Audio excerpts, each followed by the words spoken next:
it's like what's name. Sometimes I'll put in a name that looks like it might be a native name, and it turns out to be something back. Or two companies that like built something in the town, and they put like the first syllables of their names together. There's so many cheesy place names. Like just really tacky commercial bad ones. Yeah. Yeah, I'd like to welcome everybody to the Follow Indian Reservation. I'm Robert Smith, Chairman of the tribe. We're having the California Truth and Healing Council hearings, and so welcome everybody. Good day, good afternoon, a long day for us. Thank you. Thank you. Okay. Well, again, thank you, Chairman. Thank you to Paula for hosting us here. This is our third listening session this week. Yes. So really appreciate those that were able to make it out during the weather. We know it's a bit of a challenge to get out here today. Welcome to our third listening session. My name is Christina Snider. I'm a member of the Directory for Caribbean Indians and the Tribal Affairs Secretary for Governor Gavin Newsom. And as always, thank you to our outstanding Governor's Office of Tribal Affairs staff. My name is Loretta Miranda. I am a descendant of the Morongo Band of Mission Indians. I'm also Cupeno. My great grandmother came from Barren Long, BFI, and my great grandfather came from Warner Springs, Cupeno. Currently serve as Deputy Tribal Affairs Secretary and Special Counsel for the Governor's Office, Tribal Affairs. I'm an attorney by trade. And again, just thank you to the Paula Band for hosting us, and thank you to all who came out here in this weather. The roads are pretty flooded, so much appreciate the journey. So after a few housekeeping items, we'll go into general introductions of folks here today. We have a smaller group today than we've had in the past, so just feel free to share whatever you'd like to share and introduce yourself to the group. And then we will go over the Truth and Healing Council, what it is, where we're at in the process, and then open up into broader discussion.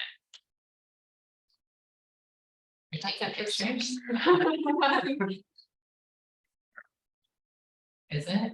Do you have to evacuate? No, what are you calling it? I went out.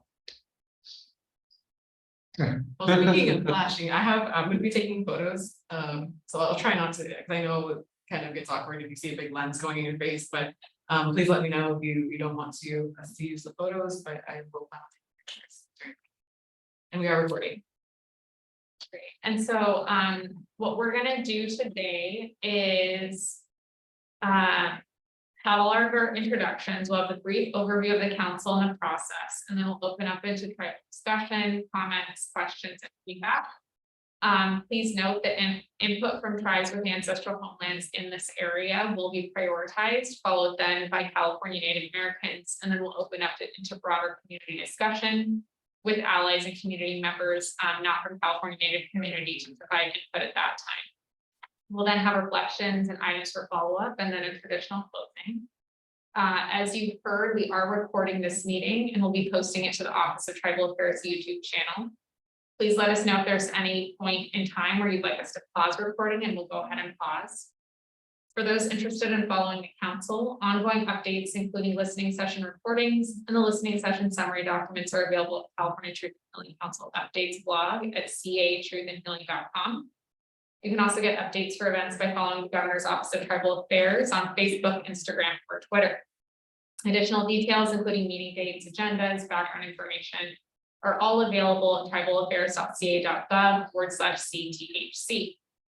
I'd now like to remind everyone that in joining us here today, you agree to adhere to the council's principles for respectful engagement, which I'll summarize for you in a moment.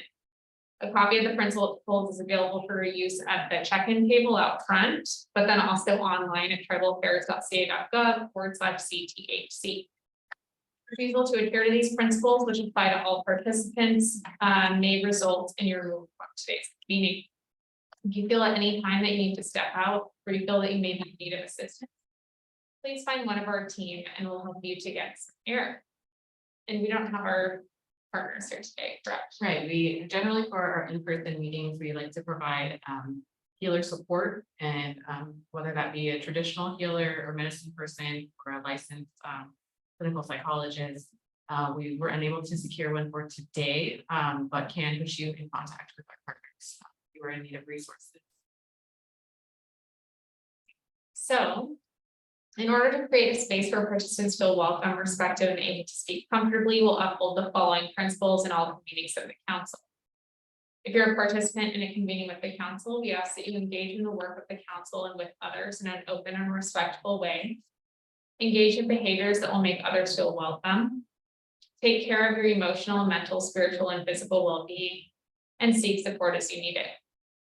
Finally, I'd like to remind attendees that as we work through today's discussions, this process is necessarily open to all Californians, but we ask that those here as allies ensure that they please respect the space and voices of California Native participants, particularly process. For those members of the press in attendance or watching via YouTube, we ask that you engage with this process with deference to the Native experience and that you commit to obtaining consent and final review from the Native peoples that you hear from today. We don't want this to be an extractive process, and we hope that you assist us in creating a safe space that's open, transparent, and welcome to all. So at this point, I'd like to hand it off if anyone would like to introduce themselves. And if you have anything you'd like to say at this time. Don't all jump in at once. Mr. Scott, Christina name.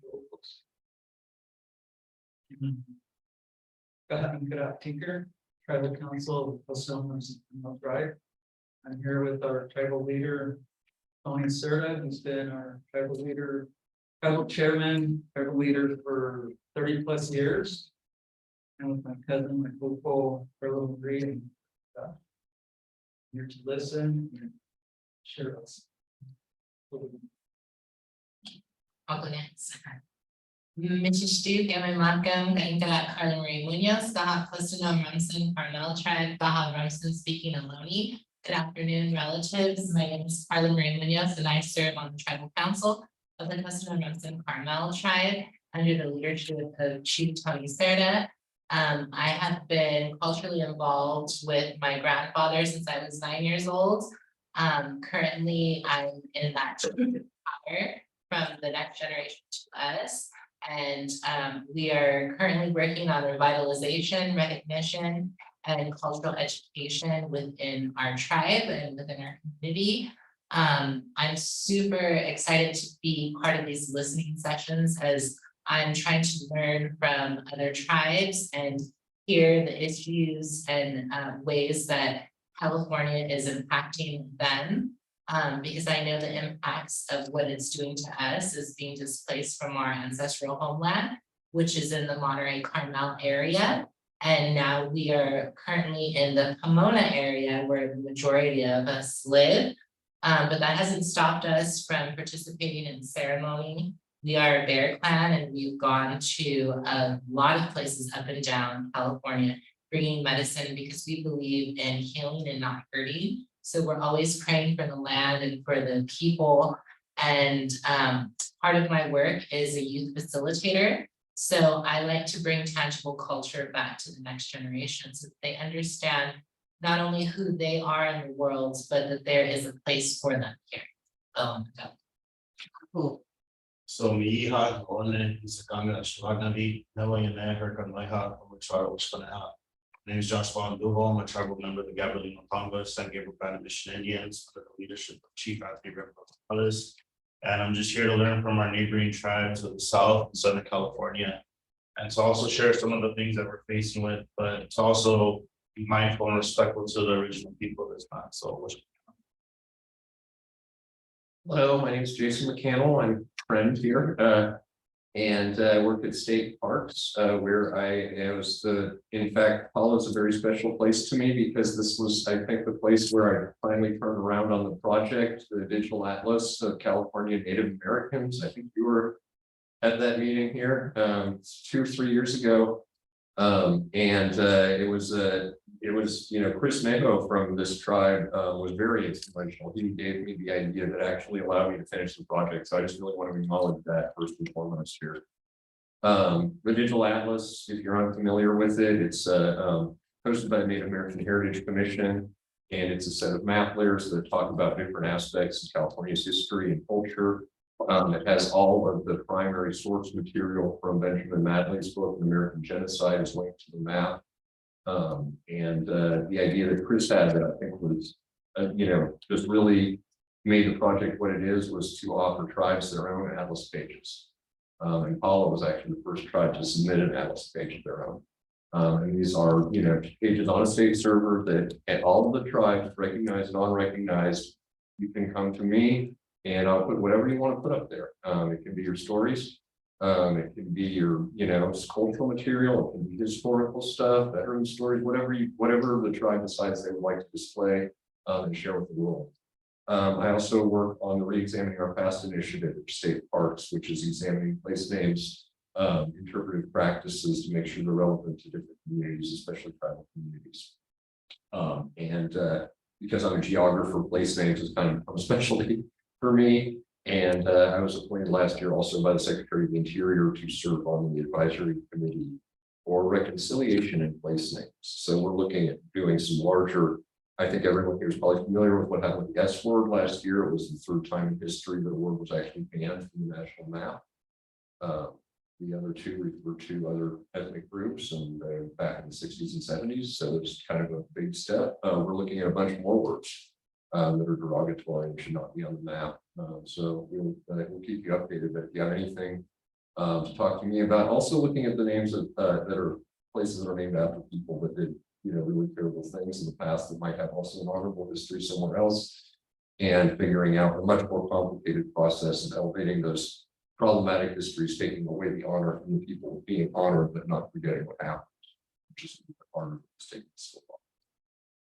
So that's too much to say for me, so I'll just stop there. Though every time I finish talking, Christina reminds me of something else I do wish to mention. Tired today, so I'll think of it soon. Yeah, I think we're all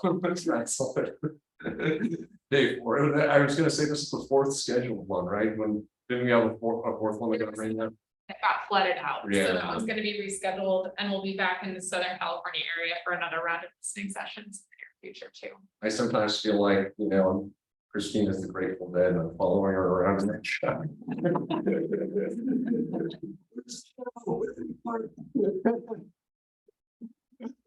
I think the 1.2 to hit on is the Reexamining Our Past initiative that State Parks is doing. I know you mentioned it, but part of that is looking at different state parks, different park spaces, and doing both renaming, but also kind of reframing how the story of Native people is told in those spaces. State Parks is doing a lot in terms of MOUs and joint powers agreements for access and co-management, not only of the natural lands, but also of the visitor centers. So there's one prime example is the Stone Lagoon Visitor Center up in Northern California, which is basically entirely operated by the Yurok tribe, and Yurok tribal youth work there. So it's a pretty special place, and looks kind of like the Yurok actually, it's their place, which it is. So just a neat thing that more tribes can be thinking about doing with state parks. Yeah, definitely. We are really just we're looking at the entire system. We have really good leadership now. I've been through 2 directors, and the one we have now is really, really serious about making these changes. And it's, tasked me with a big chunk of how to, figure out how to do that, put it together. If there's stuff in the parks in your area that you're seeing that you shouldn't be there, whatever it is, it's cultural materials inappropriate for display, names of people who, did wrong to your ancestors, whatever it is, just write to me and, we'll start trying to fix it. I guarantee that we'll start trying. I'm not saying it's going to happen overnight, but we have the will and we have the effort. We can't give the parks back. That's the one thing you can't do with the park is transfer it to another party. That's the way the law is written. It'll be a very, very difficult law to change. Just takes a lot of steps. Yeah, it's and the general law that the parks are parks in perpetuity is one that's very unlikely to be changed. So we do our best in the MOU process. where we all but allow the tribe to manage their tribal lands. I think that's, right now, that's the best we can do. But we're very serious about it, so. Hello, everybody. My name is Anthony. I work for the tobacco control program down in Rincon. And I think I'm just here to listen today. Kind of a smaller crowd than I expected, but happy to be here. I'm Julie Holder. I am from Old Town, Cauca. My grandmother was born and removed from Old Town, San Diego. I was born Tigana. I was identified as Mission, and now I guess Putumian. I have great resources. I have long history. I have looked for family. Being an urban Indian, I represent a lot of people because there are more urban Indians today than there ever will be reservation Indians. You have to remember that. I'm a heritage Indian because my grandmother was taken to Sherman and she was told that her family was gone and she never got to go back. She never got to find out. She never got her history. It was stolen. My grandmother's grandmother had a house in Old Town. She had great reference to her heritage. She was being trained to be a doctor. She had all these things that were removed when she and her brothers and sisters were taken. When she passed, before she passed, she made me promise that I would never forget, that I would look for her people always, because she felt such loss at being taken. In 2000, I got the opportunity to go back to school after raising a family, being a single mother, and I was looking for my grandmother's stories. I found photographs in the Museum of Man, which sat on the shelf for 100 years. Many of what you see around you are the same reference photographs that I was able to find. And this started in 1997. And I've been carrying these books with me for all those years because they are our ancestors. When people open them, they find their history, they find their people. And what I found with the books is that they let you witness what they went through. They let you witness their pride and their honor. And they let you see who they were. And that's what they wanted. They don't want to be forgotten. And none of these people you see around you wanted to be forgotten. They just wanted to continue like you have, and they want to be here. We all want to be here. I'm a modern Indian. I'm not 100 years ago. I have learned how to bridge worlds. I'm urban. And because I'm urban, I have a different kind of voice. I see, and I have worked for the state of California. I have worked at the California Indian Heritage Commission with the commission people. I have worked with the Indian Heritage Commission museum people. I've worked with state parks. And I want to know why there's not an Indian person sitting next to you who's doing their job. I want to know why there are not more Indian people here sitting from the state of California. I want to know why the state of California has not hired Indian people with culture, tradition, and knowledge for the California Indian Heritage Center project.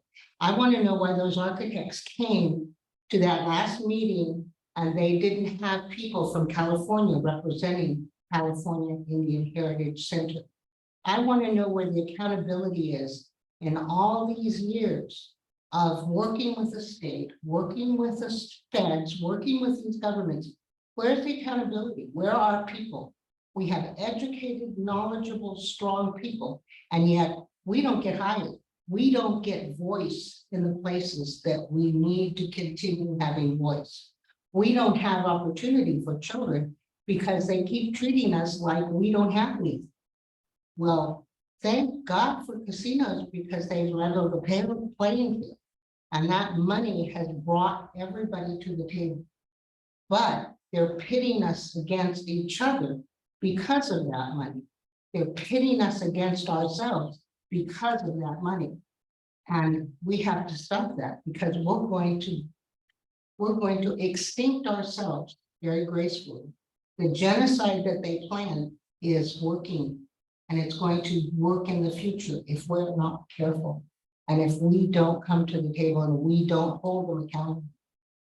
And so I'm here because I'm heard it and I've heard it and I've heard it and I keep hearing it. And I want everybody to hear that we have to make it accountable. We have to make these agencies who come and bring us to these meetings accountable for what they need to do for us. What they need to do, not because of what they're doing, but because of us, because of what they haven't done in the past. And that's why I'm here. And I took my ancestors with me because they very graciously allowed me to do this work.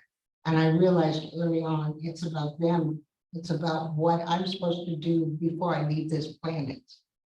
And that's look for my history, connect the dots, find out where those voices came from, find out who those people were. We have all our history. We have everything we can do to identify ourselves, but they've removed it and it's very hard to find. So I believe that's our job, to connect our people and to bring all those California Indian voices and heritage and documents and all the things that we have to go all over to find, and to bring them to one place so we have them, so we can more easily identify who our people are and how we came to be here and how we continue to be here. So that's why I'm here. Thank you. Thank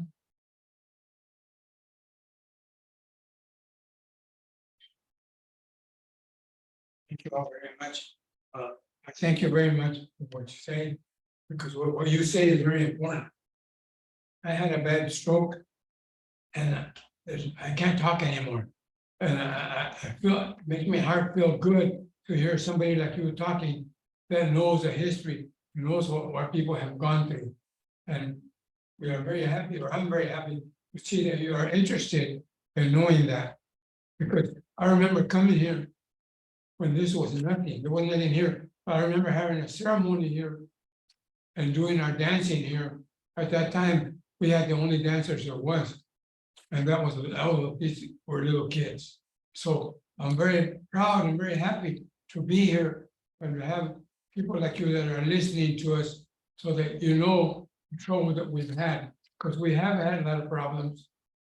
And one of the main problems is not being recognized by them, and not being recognized as people of the land, not people that own the land, but people of the land. And that's what we are. So thank you very much.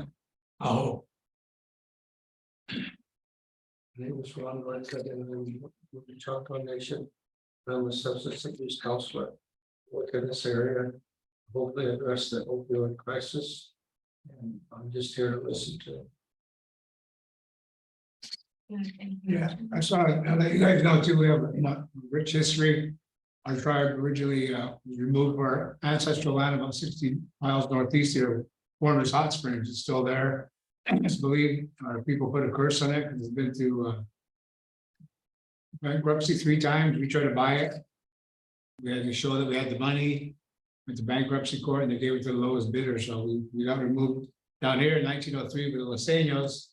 They're already here. We made one tribe and we thrived after that. Traditional farmers, but we're revitalizing our language, teaching our young kids all the traditions, songs, and dances, and we're lucky to have an enterprise to do all that, because I know it's how it is. I go to a lot of meetings and they think we get free money from the government, and what we get as a federal Indian tribe is about 200,000, but you can hardly do nothing with. So every tribe is different, everybody's unique, land-based culture, landless tribes, Tilly hardwood tribe. I looked at a lot of history myself, so I was fortunate to be born and raised here. So I went to Catholic school, public high school. That was a culture shock to me, but I made it. I had to go to work because I had nothing else to do, so I had to go to work, and I had in politics, I was 47. I'm fortunate to be chairman of my tribe for 33 years. So I'd like to retire, but I hate to say it, the younger generation don't have the. I'm trying to teach them the history and the culture, tradition, everything. Money's good and money's bad, but you got to retain your culture as a hub of any tribe. So thank you.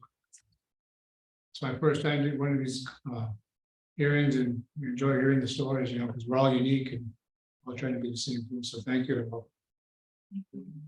Laura and I just went to the cultural center. Oh, did you? Yeah.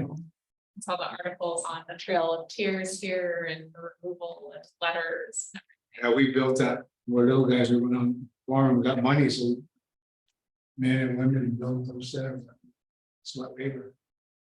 So we partner with the Rincon tribe, spiritual leaders. They bless it. They open it up. And, I got a picture of me. And I was like, this big, funny thing. I'm still involved with the culture center and help out. We have our Cooper Days. It's coming up in May. Volunteer for 2 days, and just have fun and socialize. Share our songs, our dances, food. I'm glad you guys were here.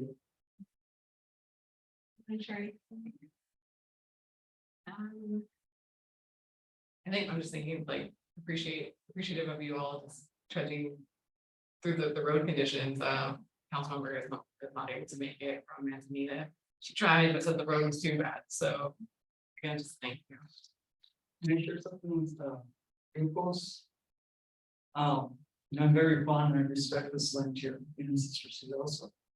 As a teen, I grew up very rebellious. I grew up in scenery with alcohol addiction, drug addiction. I was very out there, very disrespectful. I never really was too much involved as much as my mother has been for many years. And my mother, she was close friends with Tubby from here. And I started beginning to get very ill because of drug addiction, all those years of failing health also at the same time. So my mother, she introduced me to Tubby and bring me to Tubby. And to this day, I've always respected here these lands here, these ancestral homes here. Always had honor for Tubby and for locals here. That's where I received healing, and from there, that's where I'm at today here with my people. So very, very thankful to the ancestors here. Blessed and stones. Yeah, it's being in touch with your ancestral homelands. It's very medicinal, especially when it comes to ceremonial, when it comes to our language, songs, because our ancestors here, they know language. This is Mother Earth feels like creation feels like creation. Creation fills us, knows us, feeds us, uses us. And so I'm very grateful. And like today, where we're at with our struggle with our ancestral homelands that exist in Cornell, Monterey, and those areas. And it's very hard for us to be able to, we go do ceremony, we come back and forth, but it's very hard for us with funding, because we're not a rich tribe. I call it support tribe. We have to depend on our own funding to get those funds to get out there. And for even over there in the Santos, you will see it preserves, where exists one of the oldest Monterey redwood living trees in Monterey. That area, like there's a village of Eshla, where our grandfather, great grandfather Shanai comes from the village. And they took him from that village into Cornell Mission. And it's like it mind boggles me because the 30-30 initiative that's they're talking about with the executive bills that got signed by Governor Newsom, all these things, these people know us. We've been back and forth for many years up there in San Francisco, keeping our community present.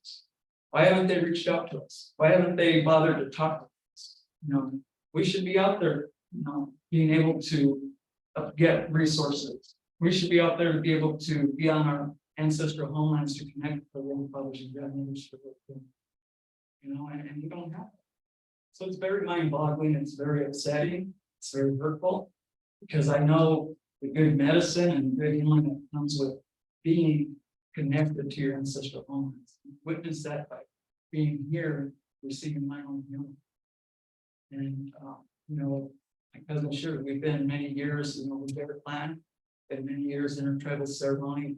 Many years we come to Koopa Days to come and feather dance and feather ceremony. Many years. We haven't done that for maybe, I'd say about 10 years, 10, 11 years since Tubby's been. But we've always been intertribal, active intertribal with ceremony. So You know, it's just, we have even 5 villages that exist up there in Point Lobos. Or not. We have to go pay just to go over there, to even go walk over there, you know, it's really upsetting, it really is. You have all these ancestral places where grandfathers and grandmothers come from, like even in Garland Park. And we're not able to be able to go freely to really do anything, it's always red tape, we have to, we always have to ask, you know, have to have information. And it's really sad, because when we connect with our ancestral homelands and we connect with that language and ceremonies, you know, we're praying, we're out there doing prayers, we're out there doing medicine in the ways of our ancestors. And medicine, it's a good, you know, we're not just about ourselves, we're praying for the land, for the people, children. So that's where, you know, it's I'm kind of confused, you know, with that whole, with these state parks with, you know, everything else, even with the Central Sea of Preserve. Because there even exist mortars, just like in Garland Park, mortars of people, sacred sites. You know, and they still, it's like, it's really upsetting. The Central Lucia preserves, are those under state jurisdiction or those federal, private? I think it's a preserve, it's a conservancy, Oh, got it. and then within the property itself. I believe that the state owns a piece of it, and also it goes to the Big Sur Land Trust. So, and then private ownership, because I believe that in order for you to live there, you have to buy 5 acres of land and you can only build on 2 and preserve 3. So if you want more acreage, then you buy more into the land. And that also cuts off like access into it, because it is a preserve. So they only allow so many cars, and even though the Big Sur Land Trust is like a public thing that they advertise to go into their park, they're only allowed to have 3 cars per day to go in and out due to the preservation of the land. And it's really weird, because I know when they were coming up with who would be the stakeholders in managing the land, my grandfather was one of the tribal representatives that was petitioning to have a voice to save the sacred site. There was 3 leaders that were invited to the table to speak. And during the resolution, they were going to be a Native American advisory board. They found out that there's a place there that was the rites of passage of the men. It's Pinyon Peak. And Pinyon Peak is not, there's no access to it within the preserve. They have privatized gates around it. And that's so that if any group of interest would like to see it, they would have to contact the council, and then they would debate if it would be okay to let them into this sacred site. But that never came to fruition. They continued to build around it, and only gave access to an individual in order to receive basket weave material. And she commercialized on that basket weave material, became very famous for it, but nobody else was allowed into the preserve. No tribal members, nobody had access to that until very recently. We went in through the the Big Sur Land Trust into their land to pray for the oldest tree. That was one thing that our tribe wanted to do. So we contacted the Conservancy to let them know there as well, to start a dialogue again, and remind them who these people are that they need to be talking to or working with. They said that they couldn't play favoritism to one tribe that wanted to come in, that they had to wait to come up with a policy of access between other people that might be in the area that might want to come. So to me, and what I had told them was, we want it, we're coming to you when we want it. And when they come to you and they want it, their access should be whatever they want. I don't think that it should be dependent on a consensus of whatever, because we all have different needs. There's people that never left that territory, and then there's us that came down here to Southern California to seek refuge. So our needs are a little bit different than those that are local that could just go on a day hike. we need a place where we can actually stay to enjoy it, you know? And that was something that they said that they didn't want to be involved in tribal politics. So it was very disheartening, and then even when we were there and we wanted to offer, you know, our ceremony, we weren't allowed to burn sage. That was something that they did because it's a preserve, and that's where I want to talk about is fire and sage and those kind of things, because that's what we are very limited in doing in our home. Glad that you're all touching on this, because we had some discussion in separate conversations about the idea of access and gathering and what that might look like. And we just kind of had a side conversation about like, well, I don't want Pupeño people gathering in like Pomo territory. That's not your space. So yes, you are, you know, that's something that you do as a practice, but it's Pomo place first. And you gotta trade with us if you want our stuff. Yeah. But so I'd like to explore that a bit more after we kind of do the overview of the, yeah. In that same regard, the California Indian Basket Weavers almost 12 years ago put into place with state parks a gathering procedure. They requested the pattern for their weavers because our traditions and all over California, this is not just one place.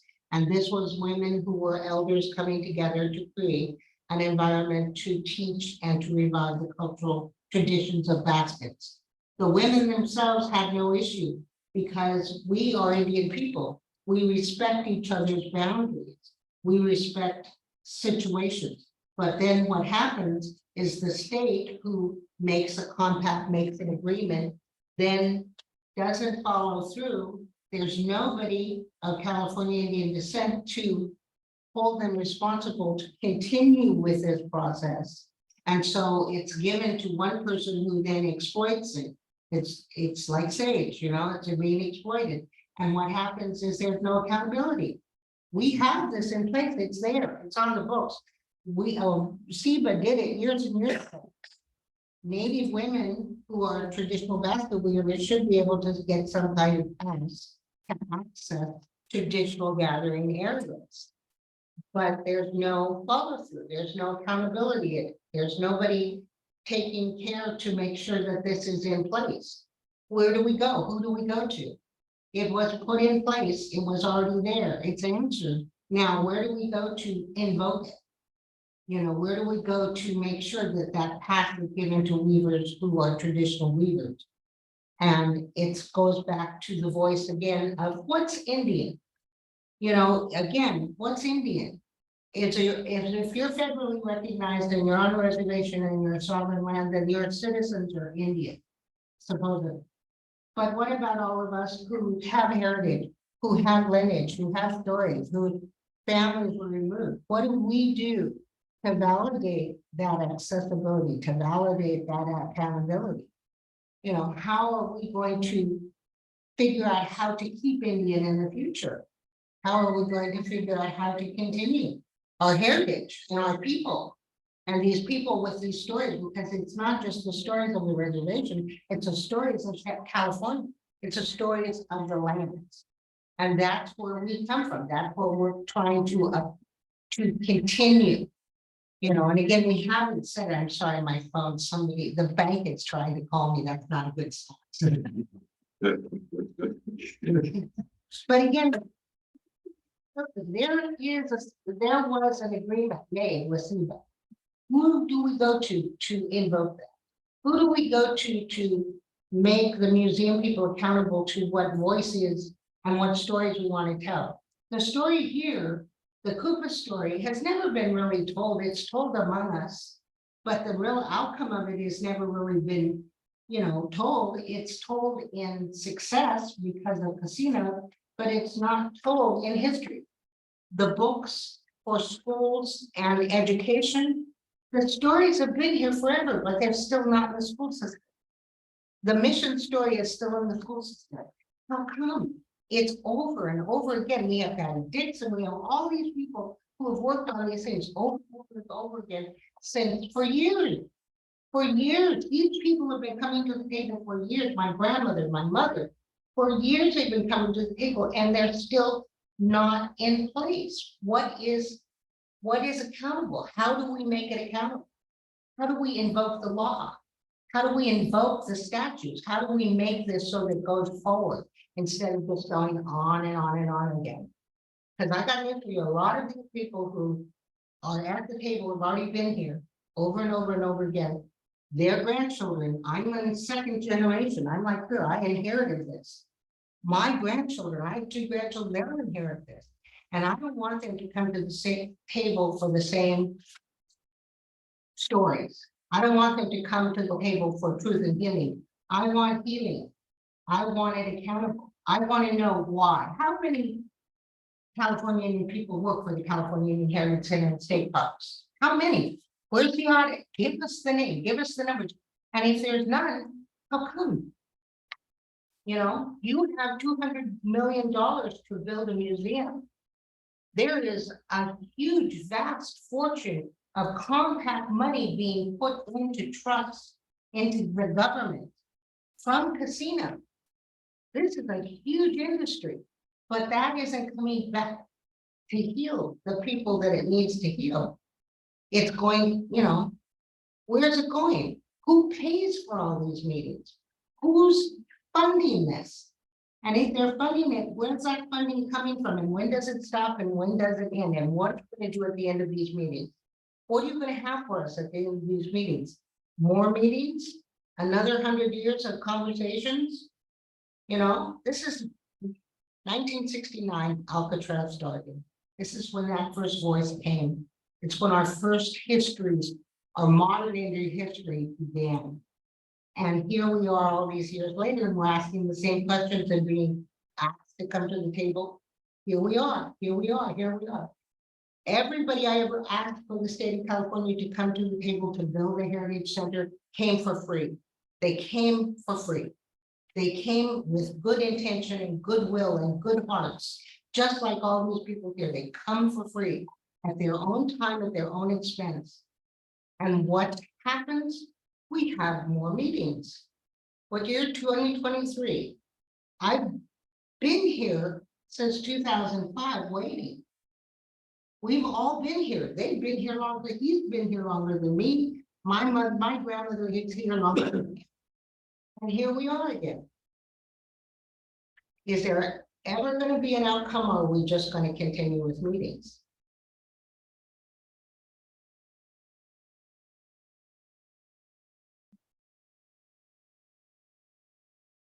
I think to speak to that, we personally have not been around since the 60s at the meetings, and definitely, typically, I understand where you're coming from. Like, coming to the table over and over and over.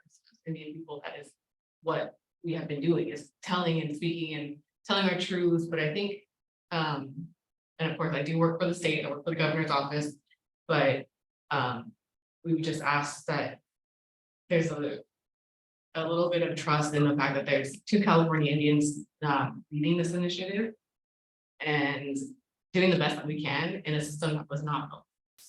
So we understand the frustration of having to come to the table over and over again, but at this point, we have not heard that.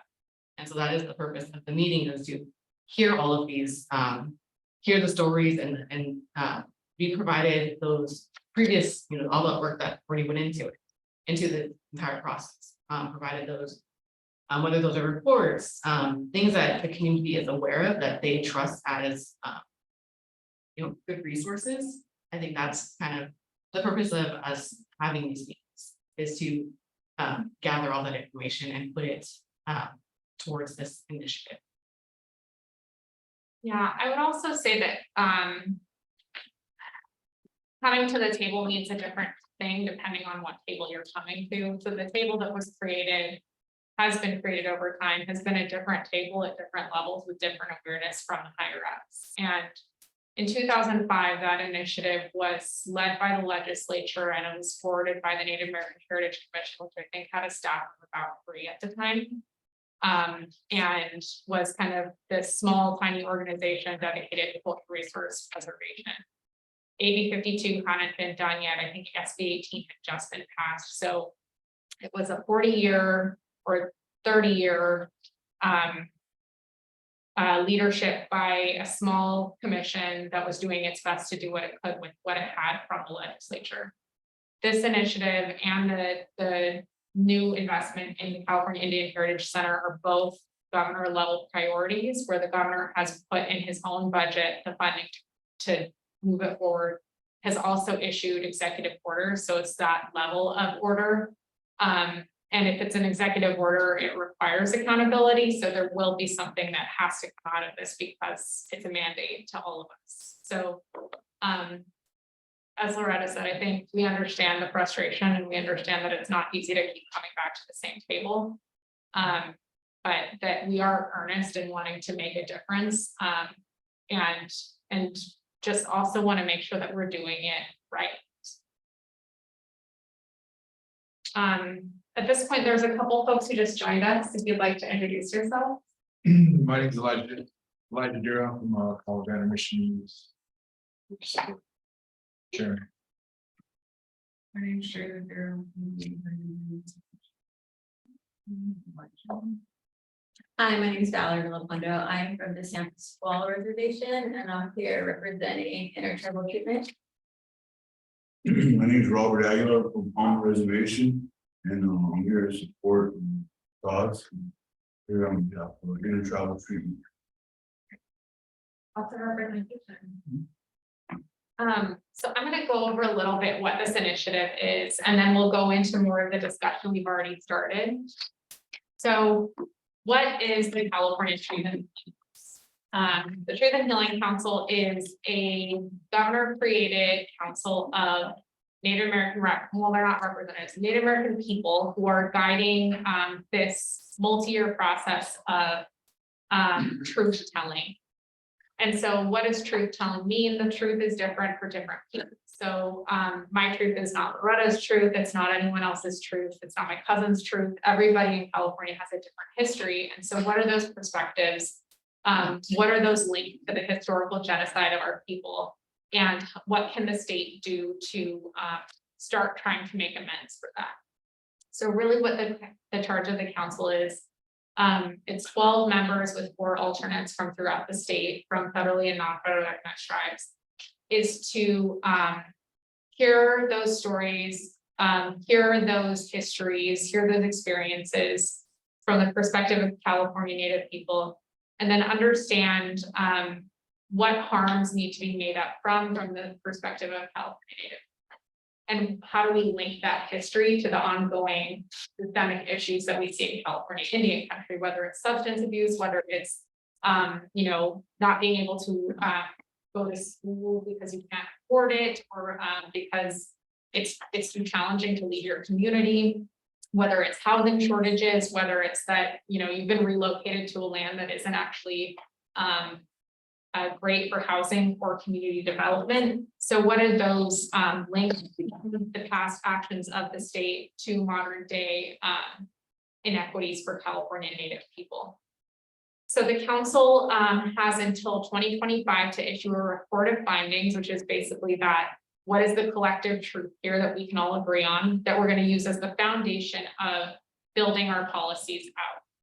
And what are those recommendations for policy based on that foundation? So understanding that in this area of San Diego, this thing happened, and as a result, people had to move to Los Angeles, or people had to move to downtown, and there's all this displacement. What can be done to make up for that? Those recommendations can also be not only state things like policy, budget, legal changes, but they can also be recommendations for how can Californians generally step up. We know there are a lot of private interests that have coastal lands, for example, have benefited from water rights in California, have benefited from being in areas that or from diverting water, for example, from places like the Owens Valley. And so what can those entities do to also make things a bit more right-sized in California? The way that the council is doing this work is through these types of listening sessions that Loretta and I basically staff, and we record and we post on our website as well. But then also through quarterly meetings throughout the state. These regional listening sessions and regional quarterly meetings and hearings are intended to provide as many opportunities as possible for people local to the community to be able to engage. Understanding that it's going to be more challenging for people to get up to places like Tahoe or places like Fort Bidwell. And so making sure that both the local community is highlighted, but that also the communities that have been displaced to those communities are also highlighted, because that's a big part of that history. And then also that we're making it as easy as possible for folks to engage in this process. The meetings are not necessarily iterative because some people come for the first time to each listening session meeting, but are intended to reflect kind of the local priorities of that community. So how the meetings work is we have quarterly meetings that are about 2 days each, and they're in different locations throughout the state. And what we do is we reach out to the local tribes to ask them what they'd like to focus on in that area. So some meetings will be a bit more focused on issues not necessarily under the jurisdiction of the state, but are things that tribes want to be aware of, so they can prepare for some of the opportunities coming out of the state. So for example, the last meeting we had panels on how to create capacity to be able to have a land trust, for example. So if you wanted to get land back, what would you need to do to be able to do that? We've had other meetings that have focused on Indian child welfare, just wanting to make people aware of the threats to Indian Child Welfare Act and why it was created. We've also, we'll have one of the meetings is typically dedicated to kind of a bigger focus area. So we had in Riverside, one day was at Sherman Indian School. Our next meeting will be likely the first week of May up at one day in Washoe Territory in Lake Tahoe area, where they've done a lot of name changes and co-management and can really illustrate both the long-term struggle, but also some recent successes. But then also we'll have one day at Stewart Indian School in Carson City where folks will be hosted. There's a walking tour where you hear from alumni from the school, and they also have an archive of all of the records that they have there. So folks want to access that, that's available as well. What else? And just a flag, so the flyers that you grabbed earlier that have the state of California on the back of those tentative dates. We will be changing that to include that most likely May 1st and 2nd date. Hopefully early next week, if not tomorrow. So just want to flag that for you all, so it's on your radar. That's it. Yes, and then we also have a call for oral histories. We've had a couple of tribes actually reach out and will be kind of our initial pilot project for those. We've got about 15-ish iPads that we're using as either a lending library or we can come and help you do the oral history project. And we'll have that stood up in the next month or so. Yeah, and in addition to that, if the tribe, your tribe or your community has already pre-recorded oral histories that you have permission from the elders, whoever has participated in that and would like to submit it, we're working on figuring out how that submission process works. But in the absence of that, yes, we are ready to get on the road and record those oral histories or make our iPad equipment available.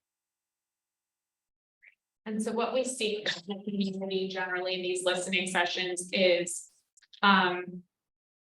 whatever you're comfortable sharing, experiences. You can even talk about your family if that's what you'd like to bring to the table, and then also things that you see now as being critical barriers to equity, advancement, inclusion of Native people in California. So with that, we'll open it up to community. You can do that. The council has set up several subcommittees, and we are looking at, so at this moment we do virtual listening sessions once a month, and we're looking at eventually transitioning those virtual listening sessions into virtual subcommittee meetings so that we can begin that work. And the subcommittee, so we have academic partnerships, funding partnerships, status and identity, persons with disabilities, urban communities, youth council, education, elders, and deliverables.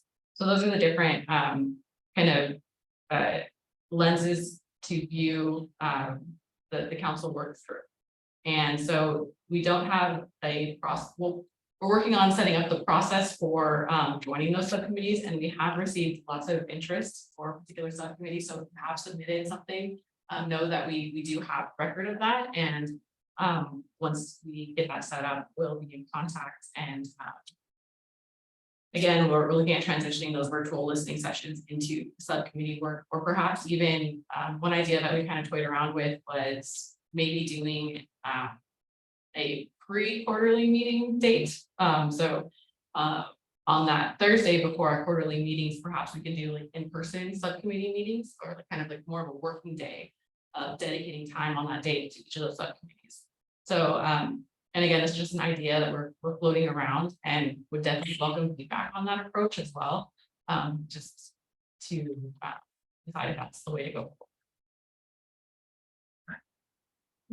When you're done with all of this whole process and the over, who are you going to submit a written document? Are you going to submit another document that and is that going to be the outcome of this couple of years worth of work? Who's going to write that document? Who is California Indian that's going to put the words down on that document? Well, under the executive order, the council submits it to the governor's office, so we may be partnering to help them write that, but we don't have that in place yet. But you don't have, will it be California Indian people writing?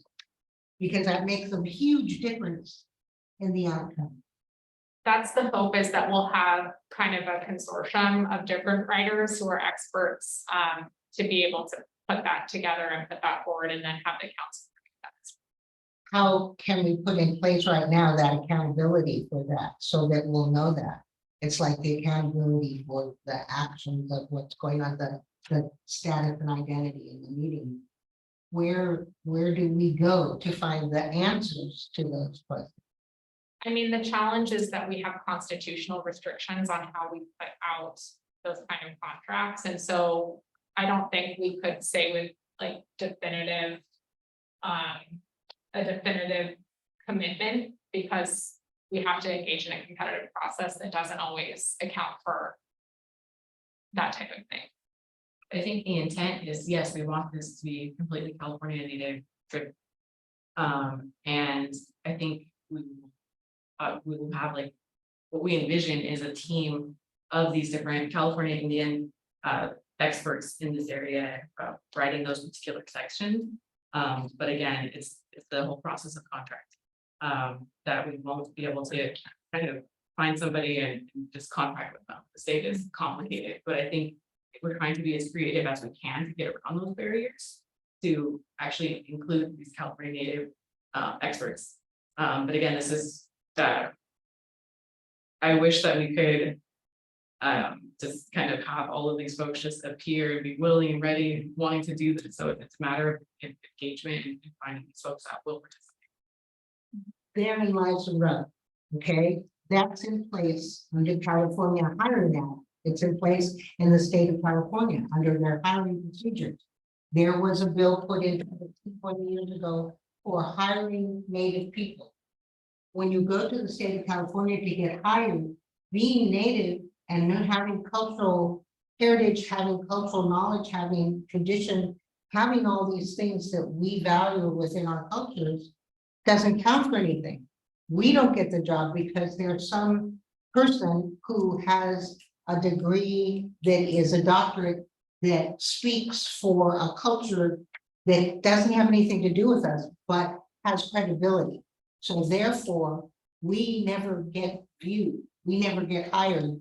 And that filtering and that colonization is exactly what it is that keeps us from getting what we need. The colonization of the way the system works is what keeps us out of it. And why you don't have more input and why you don't have more California Indians. That's what you've got to get rid of first.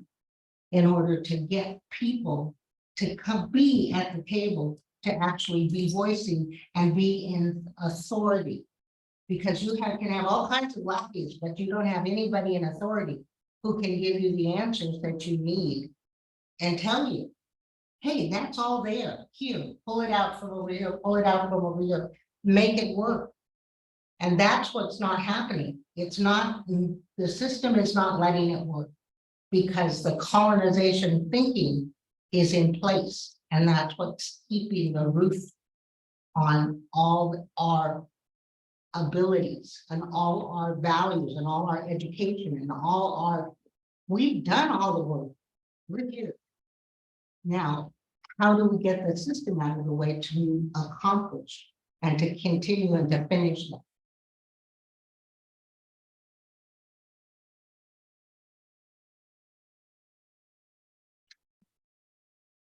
Your thoughts, comment? I think, yeah, I think having everybody together, working together and partnerships, that's the best way you guys said that's you guys' approach you guys are taking towards this. I think that'd be, as long as they don't get, like how she said, we get pushed to the side once you guys hit a certain point. If we stay together through all the points, have, right representation, I think that'd be the best way. It's the best way it works with them. Tribes and like being in like doing things like this when you're trying to bring the traditions and the people together with the government and stuff like that. When they work together, it's the best way. But when one side overshadows, which is usually the government because they have more resources and stuff like that. But as long as you keep them together, I think it'd be a good thing for us. Just have that tribal representation from every tribe that you guys are working with in California.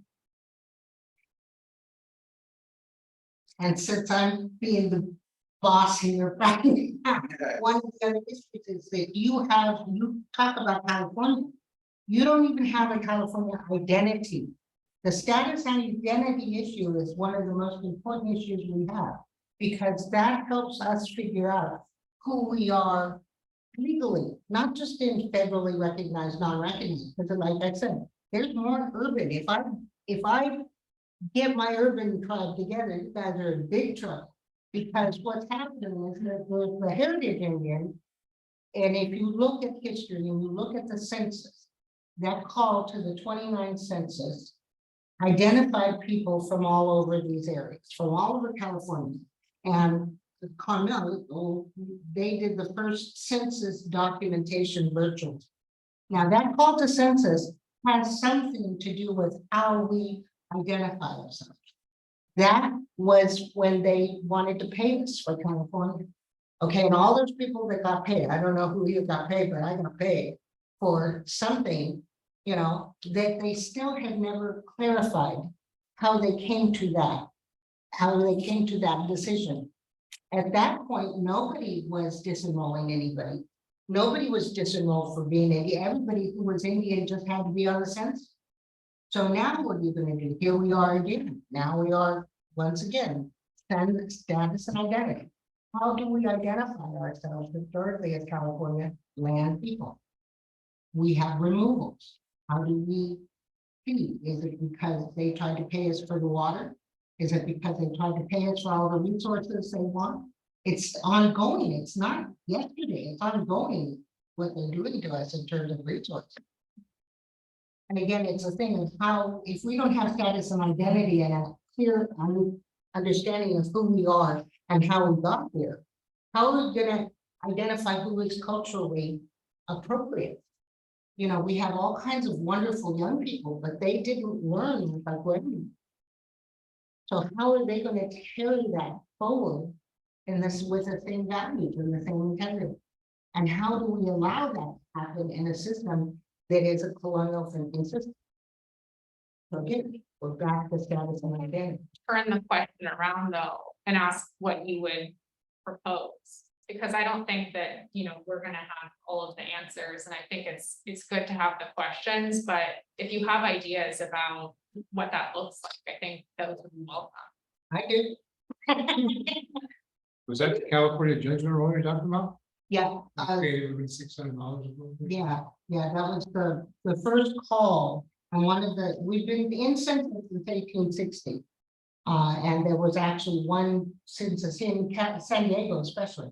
But that was the one that they called everybody and they did the big roll. And the first time I ever saw it, the Carmel people had put it online virtually. And it was like a great, because it's a huge book. And I've seen it at San Pasquale, I've had this great good fortune of education of my community. And so those are the documents that I believe will help us identify a bigger picture of who we are. That and the fact that we could do actually a very good documentation virtually of what Anne's and Portola was. And from 1769, we could create a history of ourselves we've never been able to see before, because we have the technology to pull it together. Those are the things I think would benefit us as people, as California people. But again, that takes money, takes funding, takes organization, takes somebody mouthy who knows how to find things. And I have answers. I do have answers, but I tried to get a job. Now, wait a minute, this is my personal story. I got a master's degree. I'm not a master's degree in American Indian Studies, because that was who I am. That's not what my education. So because of that, I've never been able to get a job with anything Indian, but I can honestly tell you, I know some good stuff. I know a lot of secrets, and I have had the great good fortune of working for the state of California as a student intern. They never offered me a job. They never hired me. When I went to get jobs, they always wanted me to work in places like Sutter's Fort. And that was a little hard for me. So I said, thank you, but I'll continue. But breaking through in the Heritage Center, who I had lots of institutional knowledge for, I could never get a job. I can't get anybody to listen to what the answers are, but the answers are all there. So I come to these meetings and annoy them. And I will continue, because my grandmother told me if I didn't, I wouldn't sleep well. So yeah, I'd love the answers, and if you ask me, I'd be happy to share them with you. I may make you pay me for them. But there'll be an equal kind of reciprocation. I'll give you a lot more than I'm worth. Then I'm not worth that. But there's lots of answers. And I believe that you're just, you're doing all of this, and this is all well and good. And I believe that, as he says, we need to come together and help. But we need some answers too. We need some help too. We need to put status and identity on the table, so we know how to help each other. Because we come from this incredible culture. We come from California Indians, man. We are, I can't even tell you how great that is to me. And I've been in a lot of places in the world where that's been a real privilege to be called a California Indian. So, we have answers. We just have to get them right to where they belong. So we are here to help, as we have been over since 1969, coming to the table to help. So here we are now. Let's get some answers and let's get some accountability. And let's give this next generation of people something to be proud of, because that's all our grandmothers want. To be proud, to be honorable, and to continue existing with the quality of life that they had known. That's what we're here. I just wanted to kind of echo what she evoked a lot inside of me, but I do want to say about, what is equal in getting a job, because my sister was very vocal as a young child, following my grandfather to all of these sacred spaces and places, and was able to interpret her culture. and was able to showcase a pride within her culture that she was recognized by the interpretive division of the Presidio of San Francisco. So when she became of age, she was offered an internship to go there and to talk about her history and her culture and learn a little bit about what it takes for interpretive work, right? So she went, but her stipulation was she's not from our ancestral homeland anymore. She needs housing. At the time, they were giving housing to the interns that were working, right? And they get a 6-month internship into a certain region of the park. They get to stay in the park so that they're close to their job. And then when their internship is over, they move out. So she got that opportunity, and because she was hungry for it, because she was good at what she did, she moved to the next level and kept progressing. And so her internship became longer and longer and longer. And unfortunately, my sister had bad allergies, and working in the park, that just doesn't work out. I blame colonization from keeping us separate from our homeland and caused her to have all these allergies. But now she's going to the hospital at a rapid rate, and my mom got concerned and was like, can you go and help her and take her there? She's by herself. So I snuck into the housing, and I was like basically living like Anne Frank in her small little room. And we were starting to give voice to the voiceless. We used to, where she, all of a sudden, she qualified with enough intern hours to become a seasonal park ranger. That was momentous because she was now in a national park, being of Ohlone descent in a national park in that homeland, talking about the people and giving that untold story. Unfortunately, they want the romance without the reward, because when she started advocating for her people, when they started doing monumental things with bringing in waterways into the Presidio and redoing all the stuff that the military messed up, we were there to celebrate the water. Our tribe came in and went to pray for that water and those waterways. While unfortunately, that was a conflict between her government job and her tribal identity, because now she is involving these people into her practices, and now she can't wear a multitude of hats. Our tribe brought back big time to San Francisco, and we invited all of our people to go to celebrate our heritage in October. October is the Blue Angels in San Francisco, where they pollute the air, right? So we weren't allowed to have a ceremonial fire. We had to go through so many red tapes in order to have the ceremonial fire. But you guys are just all these fossil fuels up in the air, and you're supposed to be a green city, right? So that was one portion, but of course, ceremony stops when ceremony stops, right? On Saturday, we usually do a bear dance. That healing can go all night long. It's the whole place is healed, right? There is a park ordinance that you have to be quiet after 10 o'clock. There's residents that live in that place. So as we exceeded that ordinance, the park police came up to our ceremony, disrupted our drum and our ceremony, and wanted to know who was responsible. Well, my sister was responsible. She's the one who gathered all the permits legally through the system. She went through all of this red bureaucracy tape in order to have that. And now I don't know what the police were expecting when they got up there, this big, huge drum circle, or what they were expecting.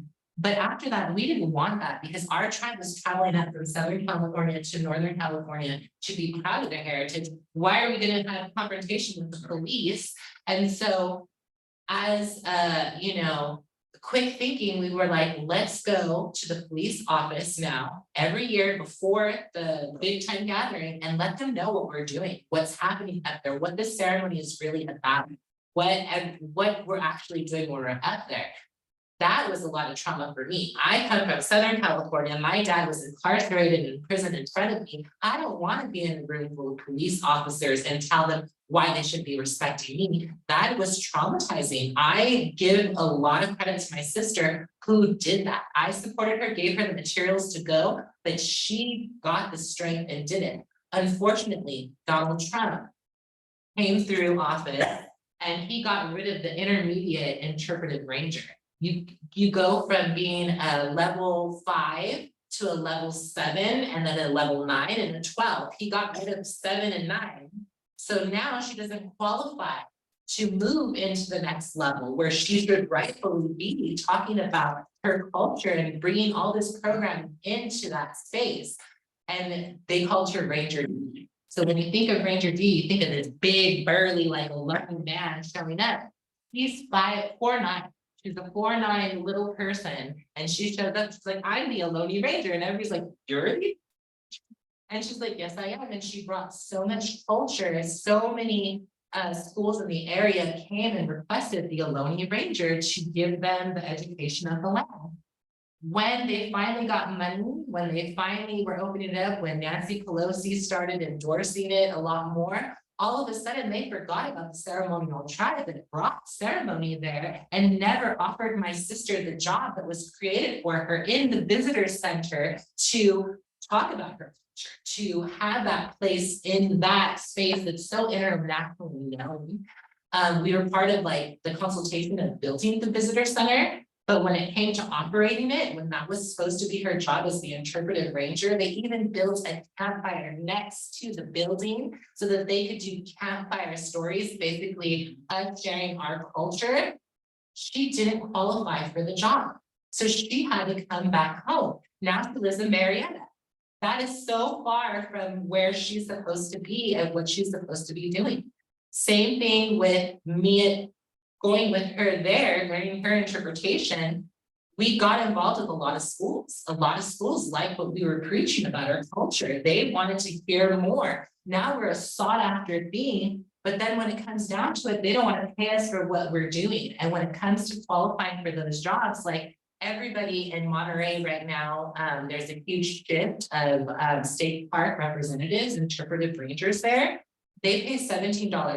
There's no way on $17 an hour I could move to be an interpretive ranger in Monterey or Parnell. That is ridiculous, right? And on top of that, the fallacy is we came for a consultation of a state park that's being built, named after our ancestor that's gonna be there. It's a connection between not only Highway 1, Point Lobos, which is a state park, but also the regional park that's there. And then also on top of that, the Big Sur Land Trust, they have this big, huge land that they know is a sensitive site of our people, which is the village of Ashenda. They know that, right? There's housing that's there. And they have a ranger that lives there now with his family, and he's the caretaker of that land. And it's now privatized that you have to make a reservation in order to go through that land. Why didn't they offer that job to us first? Why didn't they say, hey, we have this opportunity where you can live and work in your homeland in a village that you know you came from, and you have the interpretive skills to do it? Unfortunately, they never brought it to the table, and we have to make a reservation if we want to visit. So I don't play that. That's not how I do. I let the creator guide my actions. So I wanted to go see, what is this park? What does it lead to? What is the beauty here that they're holding on to this gym? Oh my God, it's the most beautiful things. There was quail, they greeted me, coyote that were there, so much lupin. I was sneezing at a storm, like it was so beautiful there. And yet the park ranger said, what are you doing here? Why are you here? And because it's a gated place in the beginning. How did you get past that gate? Well, I mean, it's only to the driveway. It's not to across the other side. I can walk through. So it was just really a fallacy to hear him question why we were there. That shouldn't have been. Why are you so privileged to live here with your beautiful family and your 3 dogs that barked at me coming through here, and we don't get that opportunity? So I just wanted to share that because my poor sister is not here to defend herself, to give that story. But that was important to us, and we lost it. It was like a beautiful opportunity that should have been honed and celebrated, and something that could have been nationally talked about, but instead it was a killed dream. It was losing the cultural lottery again. And so that was really hard for us. And that was really hard for our tribe, where we had so much opportunity and it was all taken away from us. Of course, San Francisco is not our ancestral homeland. That's not what we're part of. That's part of the Ohlone umbrella. We do have ancestry in the mission because, of course, the missions came to Monterey and they saw that we were great builders, so they took us to San Francisco. So our ancestry there was slaves. We were slaves in San Francisco. I continue to feel that we are slaves in San Francisco because they only want us for the romantic side. They only want us to fulfill that land acknowledgement or opening blessing, but they don't want us for jobs. They don't want us there permanently, and they definitely don't want our ceremony because there's been no talk to revitalize it after 10 years. We had it there for 10 years. Our tribe put it on. We got the finances for it. We had the social people to come in places, but they never once said, here's money to make it happen. And that was the sad part about the whole situation, besides the fire that I also want to talk about, but I want to give other people the chance to speak their mind before I go into the fire of it all, and especially the suppression. I heard the same story in Chasse in 2005. Same story, exactly the same thing. I've heard it in different places throughout California, same story. And again, where's the accountability of the state for the mandate to hire Native people, to hire cultural people? Where is that accountability? Where did we say, okay, you guys, this law has been in place, it's just like Niagara, the law is in place. And how do we give it the button? The bill number of. Not off the top of my head, I'm not like that, but I will get it for you. And it's actually in the state parks. If you read the hiring procedures in state parks, which are a folly, to get a job in state parks and what you have to go through, there is a disability step up. There's another one that is the diversity. It's a diversity law. It was built in the civil rights era. And it was a diversity law. Where is that diversity law kick in? And again, where's the California Indian and those architects who came to build that museum? Where's that California Indian? You know, when they were, it made me very sad to hear Mark Mercado defending the fact that you have a Native council of people recommending what to do with his heritage. But yet they don't have any institutional memory. They have been given nothing to know that this stuff is already there. What they have to do is rely on what's there and build from it. No, nobody at that meeting said whether the land flooded or not. Have anybody done the ground penetrating dogs to find out if there are burial sites there? That's all stuff that California Indians are very sensitive to, no matter where you're from. You know, if they try to build a monument to the state of California because they have a beautiful collection of confiscated caskets, they're going to have trouble, you know. As he said, we have cursed things a long time ago, and those curses have to be lifted. And that's what I feel this opportunity is here. For California Indian people to finally help lift the curse. The problem is that nobody ever saw our worldview from the beginning. Nobody ever acknowledged our worldview, which is a circle. And because they never acknowledged it, everybody's suffering from the lack of acknowledgement of what our true sacred standards are. Because our whole earth is suffering from the lack of how we view the world and how we respect the lands and how we respect our earth. And because of that, the whole world has to sort of come to grips with it and figure out that that's what all this stuff is about. And it may be too late to take it back. And some of our history may not, you know, we have a lot of stories, but nobody's ever heard them but us. So it's us as people who have to come to the table and figure out either how to help it go forward, or we may have to all let it go as humankind. Anyway, that's sorry. We have to tell our truth at this point, because if we don't, I think we won't feel good about any future that we may or may not have.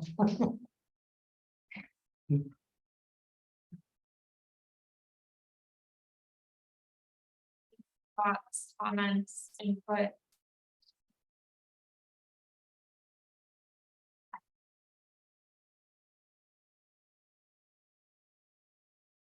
had a question, where is this gonna eventually lead to? Like, where do you guys go? The goal Because I is- wasn't hearing it first. Yeah, so the goal is to have an outcome document that has both that collective history in it that reflects the different and diverse experiences of California Native people based on the genocide that happened, that the state was responsible for. And then a list of recommendations, start trying to make that right. So whether it's, you know, we want to have this many acres returned to tribal communities, or we want to have all California state institutions be tuition free for California people, or we want to have all parks have, you know, change the legislation so that parks have free access for all California Native people in their ancestral territories, things like that. So it's similar to what the Canadian Truth and Reconciliation process has done, where they have calls to action that both the state can commit to, supporting at the federal level, or that private interests can sign up to do. Basically.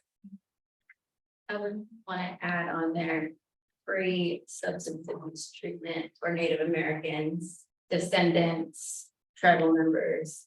And just all the, when it comes to substance abuse. Detox residential, that would do. Mental health, free behavioral health. Yeah, to get into a mental health facility, $40,000 a month. We have a lot of community members suffering in that way. That would be something to add to the need. Enough facilities and enough trained folks to do that in a way that's culturally sensitive, or would that also be part of it? I'm sorry. Are there enough facilities and enough trained people to help with that? And if No. so that would be kind of part of it. Yeah. too. Building, yeah, for sure, infrastructure, buildings, the need is great. All throughout California. We have a total of 5 native led and operated facilities for the whole of California Native American people. And they're all central and northern California. 5. You have none down here? No, Not at all. For Yeah. detoxes, the whole state of California has zero native lead and operated detox centers. We don't have any detox centers. I think that's up there with health, you know, like they say diabetes, high blood pressure. Up there is substance abuse, mental health, you know, things that happen to our children when they were younger, you know, like issues like that. And there's nowhere that we could go to, or we could send them. I mean, the best we could do is like facilities and stuff that charge, like they said, they charge everyone 50,000. 60,000, you know, and it's hard for tribal members, not just regular, like we are tribal members. There's a lot of tribal members that died that didn't have a chance. And it's a shame that there isn't any facilities like that right now where they could start small. We have a clinic where they could maybe add a day or something where they could bring everybody in and evaluate them and process them and get them checked for anything, their blood, their, you know, whatever diseases they got, and then we could, you know, figure out some kind of system where we could help them. I know Pechanga just opened a clinic to grade, you know, and not to down anyone's way how they enroll everybody, but there's a lot of people that aren't even tribal members that are going to those things. And we have tribal members that have blood that are enrolled and they get overlooked. And they're still struggling right now as we speak, you know, they're walking around and there's no help for them. You know, I think that's really, really important. Along with the land back and stuff like that, that we, you know, because a lot of our tribes got done the dirty hand, that was illegal and under all white juries and stuff like that. So maybe now, you know, a lot of different ethnicities are getting things overlooked that was done in the court of law that was wrong. And when it comes to Californians, we should have been the first on the list, you know, to look at some of these things that were done to our people, our tribes, and they're still getting done right now. You know, for that to not even be looked at and be like, well, this happened in 1888. I wasn't even alive then, so it doesn't matter. That's kind of like their attitude, like, we'll put it underneath all the main other important things that they say is important, but really it all works together, you know, if we could attack it all, which is like how we're saying, land bag, mental health, you know, our health period, you know, if we could like incorporate that somehow, because there's a lot of people going, a lot of people dying, and a lot of people, especially during COVID, you know, a lot of it's mental health went down through the roof, people, substance abuse, fentanyl's knocking everybody out, you know, it's just, it's crazy. You know, the ones that really care are like doing it out of their pocket, out of their own, you know, out of their own way, you know. And it shouldn't be like that, especially for natives in general, you know. So I agree with that right there too. I think that should be put into some kind of, you know, note on the side or something, you know, when you guys are talking to these other people that can make things happen. We really look at that. So that can be part of the recommendations, and one of the things you said about looking at the things that happen in the community, that's exactly what this is. So like if there are cases where it's like, you know, under the Act for the Protection of Indians in California, Indian people weren't allowed to testify. And they also weren't allowed to testify as witness against other people. So a lot was taken, a lot was people were incarcerated, just a lot of problems happened because of that, and Native people can speak up for themselves. So if there are specific instances like that in your community, that's part of this too. Yeah, and I think Paul is the best part to start, because our history is exactly that, you know. The Koopa people were moved here. This was Lasani land first. Now it's Koopa and Lasani, and you know, it's mixed, but originally we come from by Warner Springs. That's where we came from. We got moved from there in 1903. And it kind of plays the same thing that we're talking about, you know, trying to change the narrative on what happened. You know, this weekend's our Antonio Gara Day. He was our last chief. And he was slaughtered and all of that. They don't even know where his body is in San Diego, but we have a monument for him that we're gonna, you know, we sing and celebrate his life. So we have different tribes and stuff that tribes put together, and we go out there and we do our event. But it all ties into what we're talking about today. You know, those bad laws that were done, genocide, and the mission. That was their mission. You know, to like to confuse, divide and conquer. You know, and so we don't really got to look too far, you know, with these laws and stuff. We just got to look at the tribes we're helping. And if it's all California Native, every California tribe has some kind of story what happened. You know, so we don't really got to go too far in the look. We just got to ask, and that's where it comes back to working together with each other. Well, and so one thing you just mentioned about the missions too is something that I also want to bring up, is that we know that, you know, up to Sonoma Square, the missions made their way all the way up there. Mm-hmm. And so when California came in, they basically adopted and integrated what was already taking place under Mexican and Spanish rule. So I think that is fairly a part of this process too, is what did the missions do that the California people then kind of furthered and made worse? Mm-hmm. I think they just extreme the rules they had, but like made it to where like you're not gonna slash natives no more with the rope or something, but you're gonna keep them on the reservation. And, you know, things they did like that. One other question I have, and you may not have the answer, but maybe think about is what programs that you know of for treatment and residential programs that you've seen have been successful for Native people? I give it to the clinic, you know, I do see the clinic, they do have a lot of stuff, you know. At Pechanga? No, Rincon. Rincon? Clinic.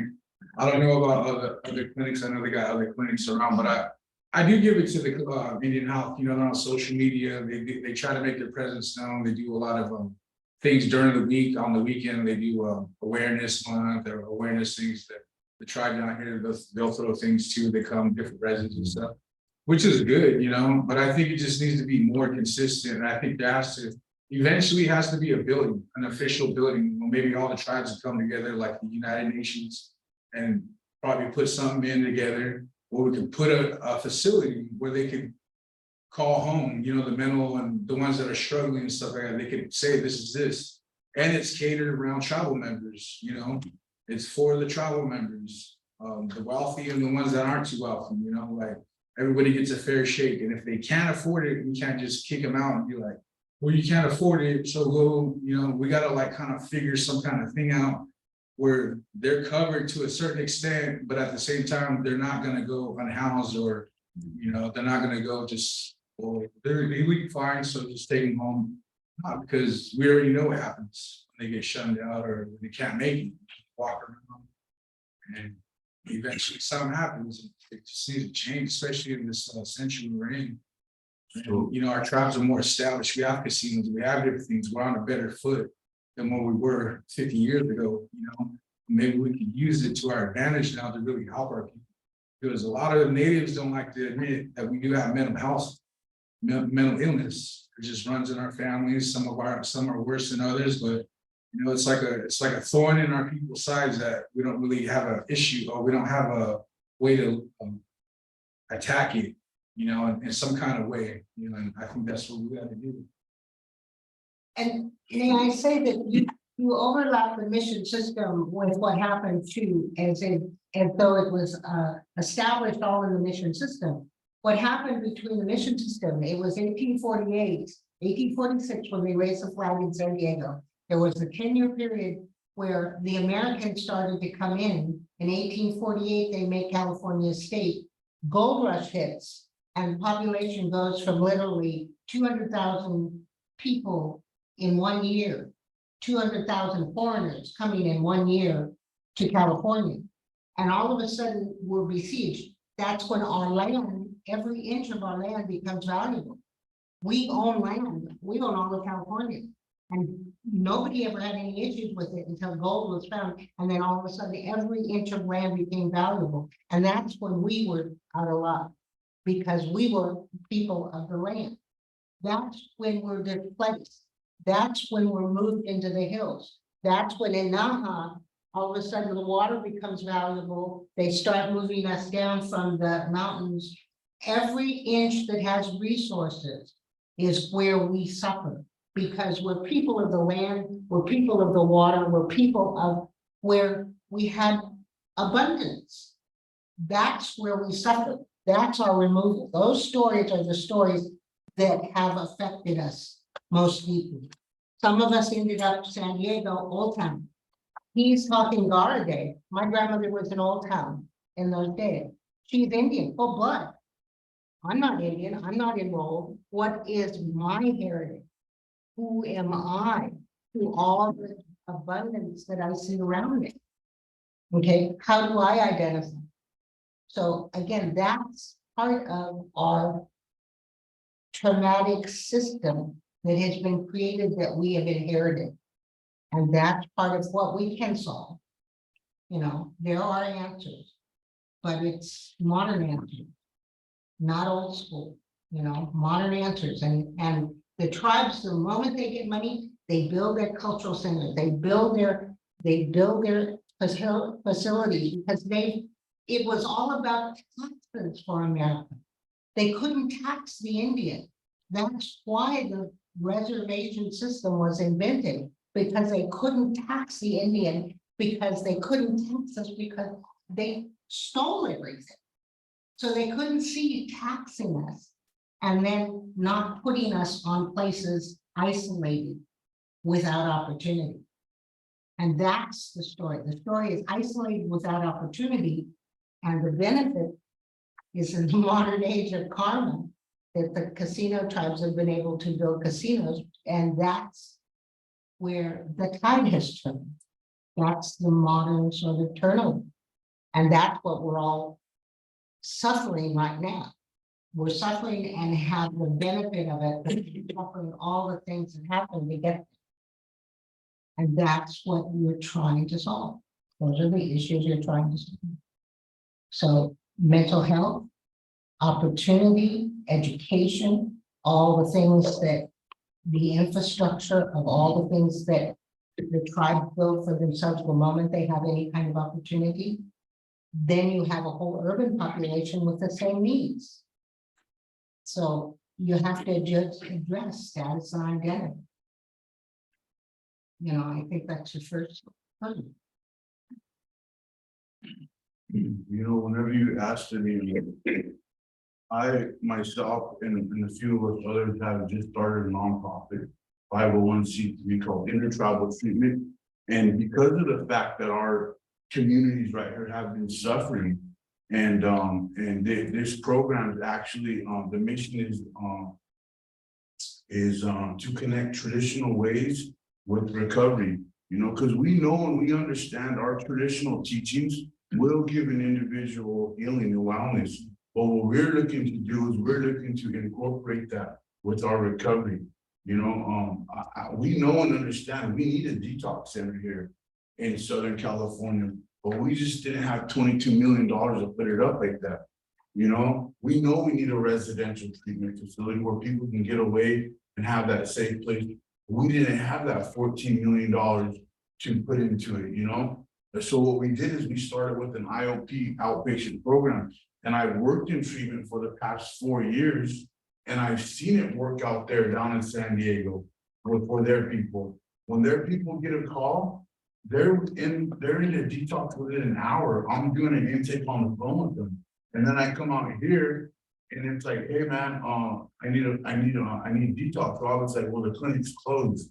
You know, it's the weekend. You know, it's like, man, or I get into the clinic, call the clinic, it's like, oh, we don't have resources. There's no more COVID money left to send them the treatment. It's like, dang man. So we just went ahead and opened up, got an office space, and we started putting it together right now. So the thing of it is it's hard to get traction when we're not supported financially.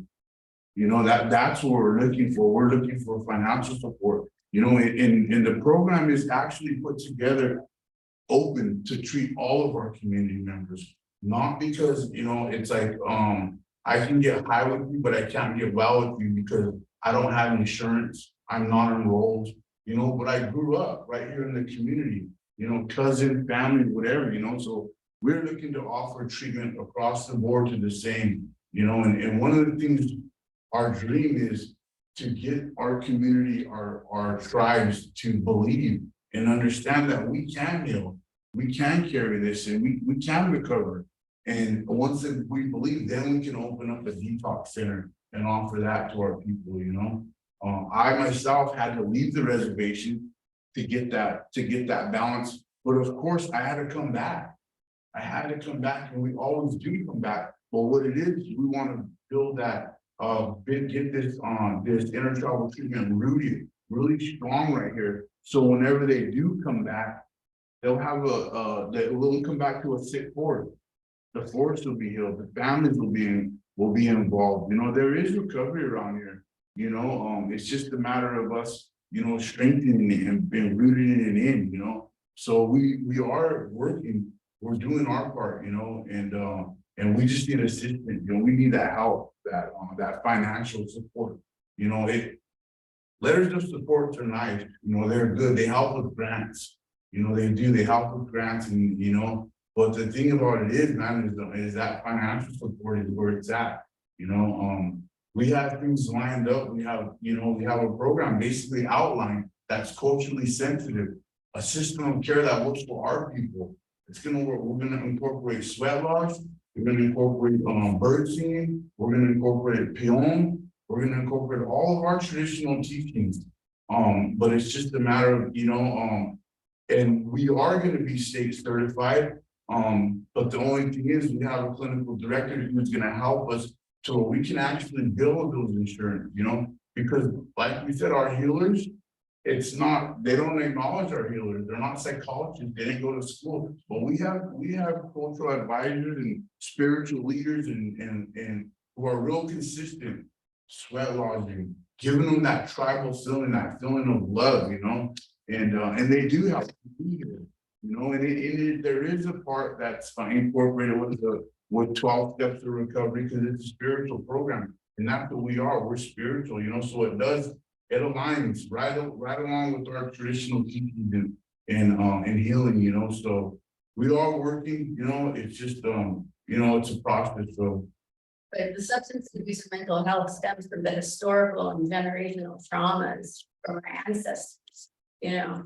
So that's how it can circle back and connect with, you know, what you guys are doing here, so. All right. Yeah, like I was saying, like, you don't really gotta look too far on the trauma part, you know, you can just look at everyone's history as a tribe or as an individual. It's right there. And the same with getting clean and stuff, like how they, like, our people got a system already down. We just need the financial, we need the funding, we need the state to really take it serious and help us. Because when you sing and when you dance and when you sweat and different things, you can't be high, you can't be drunk. You can't even come around the fires, you know, we already know that as tribal people. We already know certain things, you don't do this, you can't go here. They go here, you go here, you stay away from this, you know, we already know, we have a whole system, you know. And it really, I feel like what he's saying is like, we have our tribal side already set. We're just waiting for the government, and we're waiting for you guys to like help us so we can get over that bridge, you know? Because yeah, every day is ticking, every day someone goes, every day someone's relapses, you know, like it just, it's a real heavy stack against tribal people for sure. We're just on our way down, right down here, we got a member. Yeah. Who was on conscious, you know? We have the most tribes that locally, we have the most tribes that are bunched together, you know. And there's a chain that connection that everybody can talk to that knows somebody. Yeah, it's just sad that it's like that right now.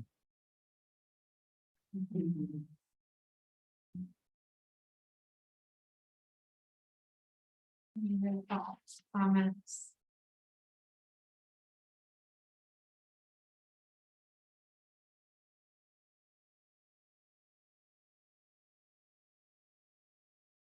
When are you coming back here? We will probably come back to Southern California in early to midsummer. And then we'll be back in San Diego in November. So we'll be reaching out for partnership on that. Rincon had expressed some willingness to host kind of a bigger convening, and then I think we do something in the downtown area too. At the park that was kind of I invite you to Old Town. yeah, to get that. So I had a question. What are you guys taking out of this from today? Like, you guys have a good idea of what different ones are saying? And I think so. Yeah, I think in this meeting, like, I really appreciate, this is my bias, I used to work at Friendship House in San Francisco, and take an outreach, but. I can note that. Yeah, That's awesome. that was pre-law school week, so, I worked at Friendship House for about 4 years, and so I really appreciate, like, the feedback and especially the lack of dual diagnosis programs, because the Friendship House and social model program, or at least it was, I worked there. So with the high rate of trauma in our community, dual diagnosis is kind of just a given for any of us, you know, that are using substances. So I really appreciate that piece, and that's something that we can reframe into a deliverable as far as encouraging funding, whether that be state, private resources. I think that was a piece that I really appreciate. Yeah, and for us, kind of what we do with these listening sessions is we can translate it into, you know, the history, how that's connected to modern day problems and what the recommendation is. So potentially it's, you know, more state support and more federal funding for native run inpatient, you know, treatment services.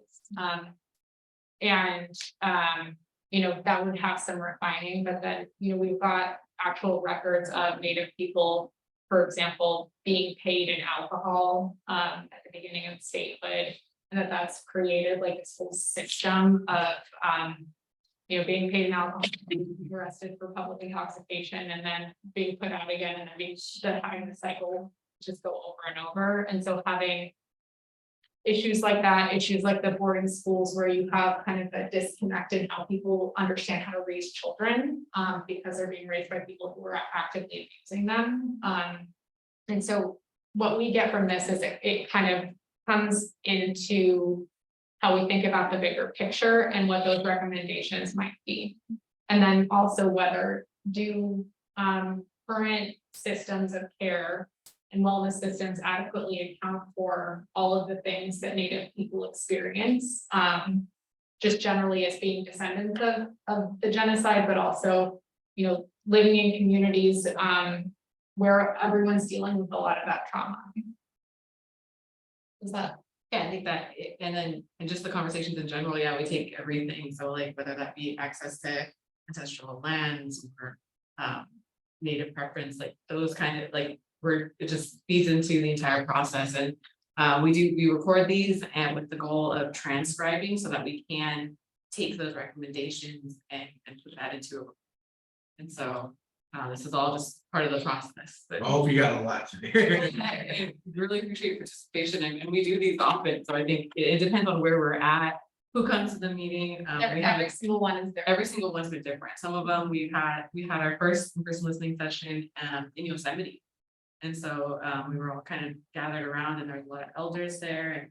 And just this week we had 2 other ones. Each one is and I can testify. Yes. They've been following us this weekend. But yeah, so I think we get a lot out of every single one of them, no matter the amount of people that come. I think it's important to keep going.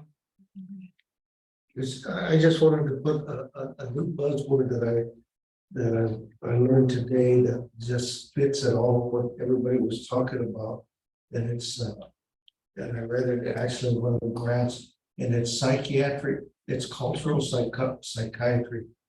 And it's a word I never heard before, but it just seemed to fit everything that we're talking about.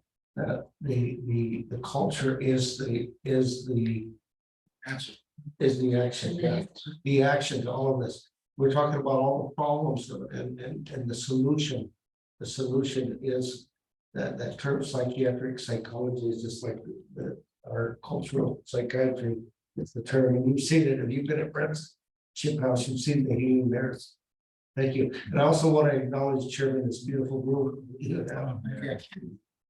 There you go. Yeah. We'll also say the same thing about cultural sophistication in finances. One of the things that has been happening to us as Native people is that historically we never had money be important to us. We never had ambition be important to us because that's not our nature. That's not the cultures we come from. And it's always been a problem for us in the world that we're surrounded by, which has never been our world. I have always felt like I have to live 2 lives. I have to live a culturally understanding, traditional, sacred, well-being life. But I also have to live this life in the world that I was raised in. And I see now, I look around me and I see all this money, all this wealth that's being created by Native casinos, by lands, by cultural understanding. And I see that they're doing things with the money that are not necessarily creating a center of power, creating a center of clout. There's no financial clout in the money, in this huge amount of money that's being given, that they've made compacts for, which is blackmail. They've made all these concessions for with the state because they have to pay, because we're not taxed, but we have to pay for the roads and all the development around us. We have to pay for all these things for the benefit of having these huge money-making facilities, institutions. Now remember, these are governments. These are not the people. The Indian are the people. The governments represent the casinos and businesses. So now with that, there's not enough understanding of what to do with that money to bring us what we need. Facilities, health, education, all these things. How do we figure out how to make that compact money work for Indian people? Not just the roads and the infrastructure, but for Indian people who have historically been underrepresented and underfunded and without facility and removed and displaced. There's cultural sophistication in how to deal with the finances of what the benefits of casinos have done for us that we need to really address and figure out how to bring back into the community. Because we shouldn't have to be begging for mental health facilities. We shouldn't have to be begging for these opportunities that are available because there's money there. There's an Indian identified money there. So how do the people with the money, how these tribes who are making money help make better opportunity for all Indians? I've asked for years, and I'm putting it on the table. I asked, who was it, the gal, I can't remember her name, Sylvia. Why don't we have every casino have give, and the state of California has to give this because it has to come free, because every single slot machine and every single casino has a price. It's paid for in compact money. And why don't we have one of those machines in every single casino? Have all our heroes, Gara, our basket weavers, the people historically who have been important to us culturally and traditionally. And we have a slot machine and we call it Coins for Culture. And we make that machine pay nothing but the coins to the communities that it benefits, to the communities, and have those coins to go into a pot to help fund cultural programs. How great that would be for us to do for each other, for all California Indians who have casinos, for all casino tribes to do that for other Indian people. How great for us to support each other in this great opportunity that has been given to us in this century, that our ancestors struggled to keep in place, that our grandmothers worked so hard for, that our people have been working so hard for. Where's that opportunity for us to buy the lands back, to make what we were so righteously stolen from us and to help us reclaim that dignity, that honor, and our territory? So I would say, to the extent that, discussion in this space would go outside of the jurisdiction of California and would be more of a tribal thing, that's probably not included in something that would be under consideration here. So just kind of want to put that out there that, how tribes choose to spend their own, funding is up to them and their electoral processes and their governance structures. And then from the state perspective, there's certain limitations under the Indian Gaming Regulatory Act that would make it impossible to negotiate things like that. So I just kind of want to put that out there just so that we don't kind of go down a line of conversation that might not be under the jurisdiction or purview of the state. Yeah, I think we'd have to find something in the jurisdiction that would help. But the state is who we're discussing, the state is who is being represented here, the state is who is trying to help us figure out how to heal ourselves. But all I'm saying is the state can't go to the tribe and say, we want you to have a slot machine that does this. I'm not asking that. The compact money that's paid in, that the casino tribes pay in, this giant pool of money that comes actually for the benefit of the state, which is the compacts, because the state regulates all this stuff.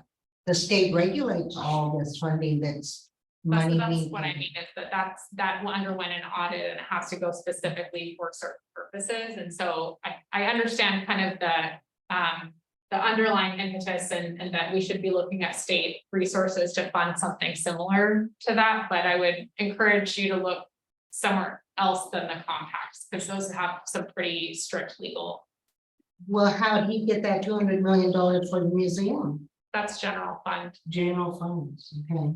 So Taxpayer again, there we dollars. go, there we go, there's that colonization bubble that is always so interesting to see.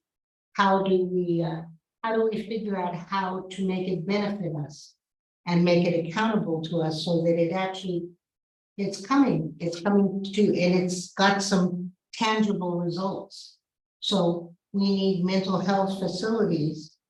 Where is that money gonna come from? Is it always gonna come back to being the responsibility of the Indians who are the ones who are the beneficiaries of it? Or is it come back to, if it was a state thing, it would come back to the people?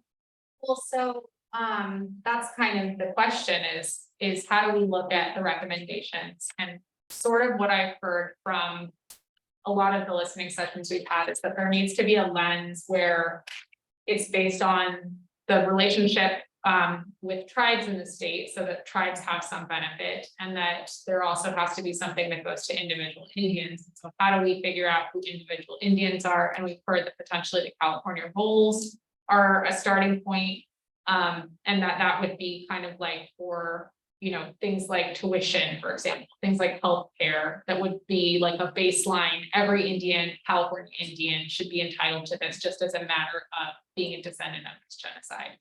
I had a question. Does the California Indians do, like, I know they get, what were you saying, they get like a,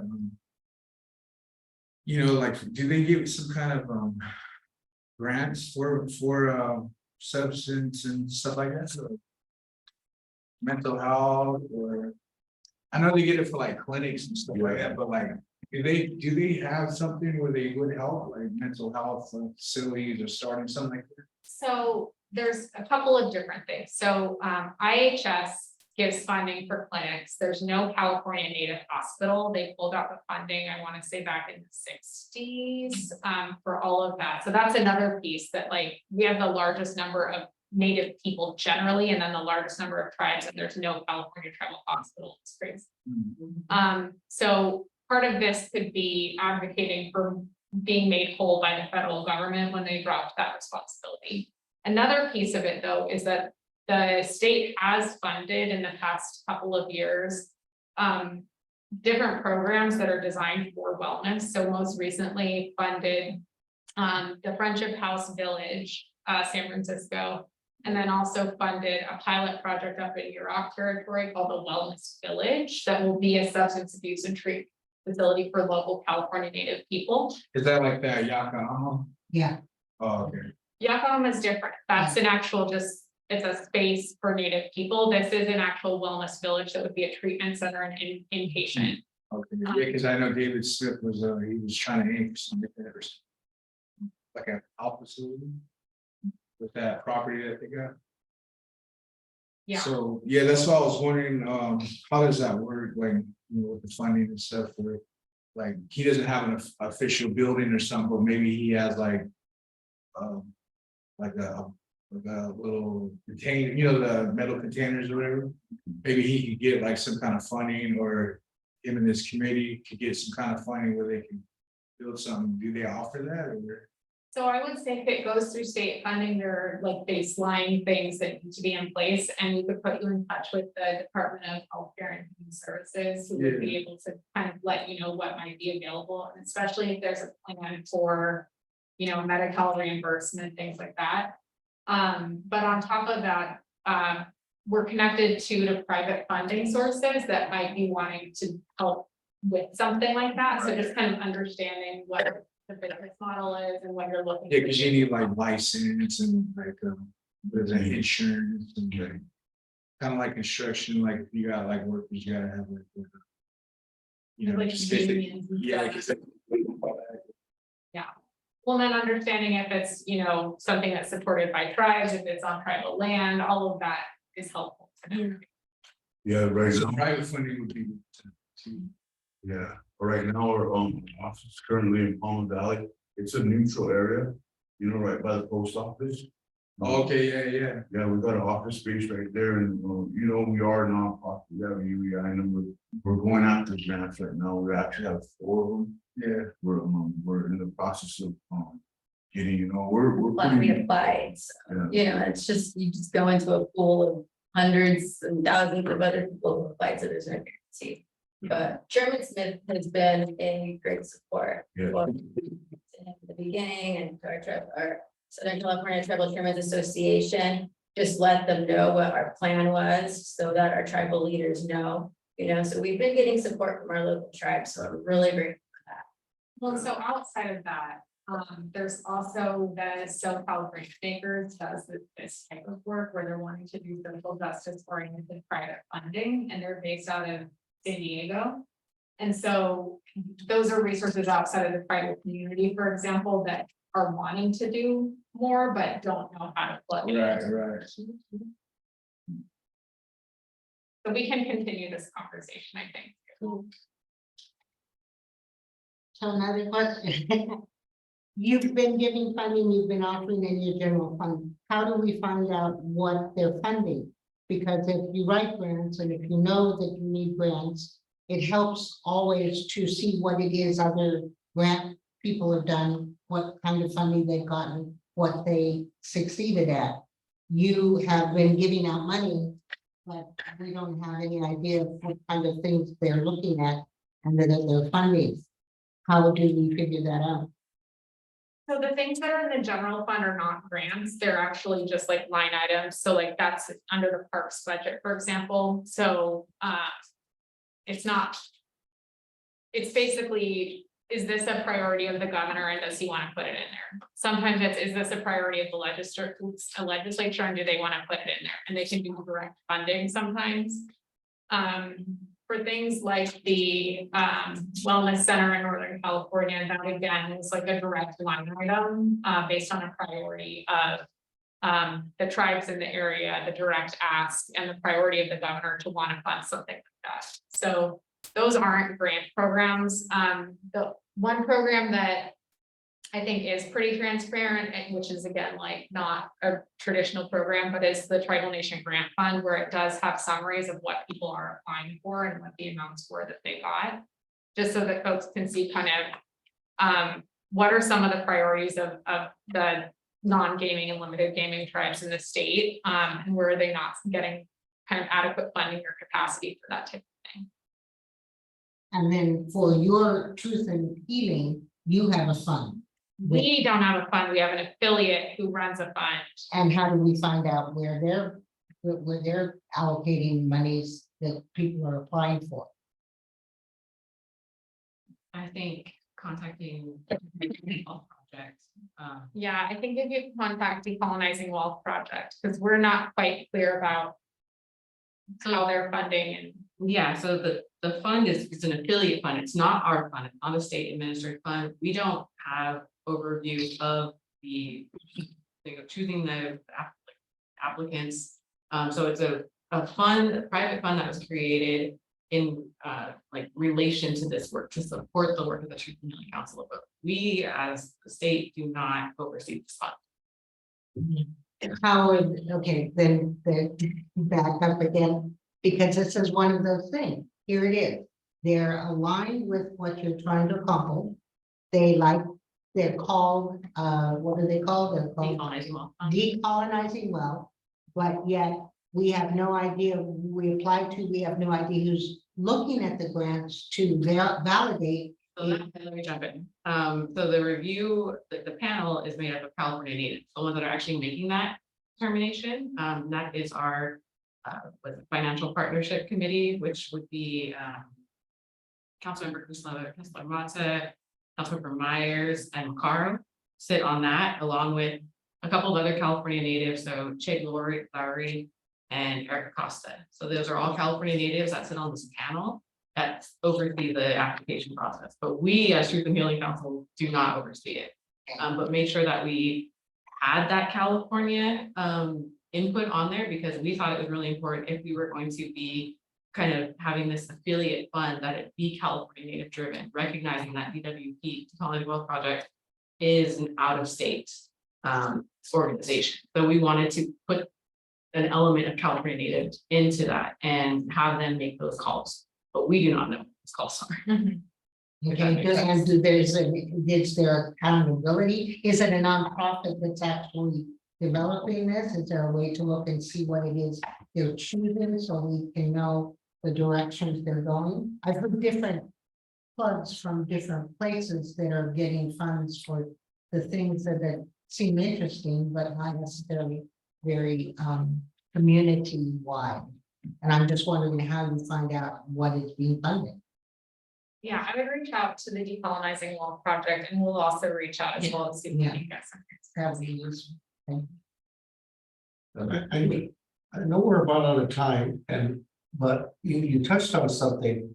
And it was very interesting what you said. You said that like the wellness center up in Northern California. That it wasn't through the fund, it wasn't through a grant process. It was through like a line. How did that happen? Can you elaborate a little bit about how that happened? So I don't want to misspeak, but I will follow up with you if we can get contact information. Because that sounds very interesting. Thank you. I just want to say, I want to make sure everyone is aware that the California State Library operates a grants portal called grants.ca.gov. And you go there, you can punch in, say, I'm a tribal government, I'm looking for a grant in health and human services or in a whole lot of other areas. And it'll pop up a bunch of search results that say this department has this much money and this is where you go to apply. So maybe for some of the activity that you're doing in Palma, that might be a useful resource. That's all.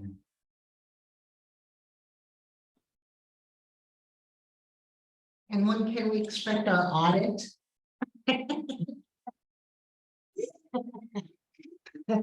Our California State Parks audit? I want to know how many Indians are working on the museum project. How many California Indians on that damn museum I project? think that would be in violation of the Constitution, but Of the Constitution of California or the, yeah, there's some pretty pretty strong protections for equal protection and just make sure that the state is operating in ways that are basically colorblind. I don't need names, I just need numbers.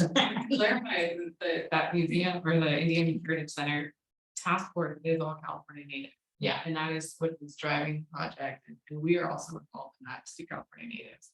But the architecture, that is a whole different process, and again, like yes, that is that colonial mindset, but that is kind of what we're doing is trying to navigate this system. Yeah. And kind of bring that native perspective into it. So definitely understand the frustration of like this whole system.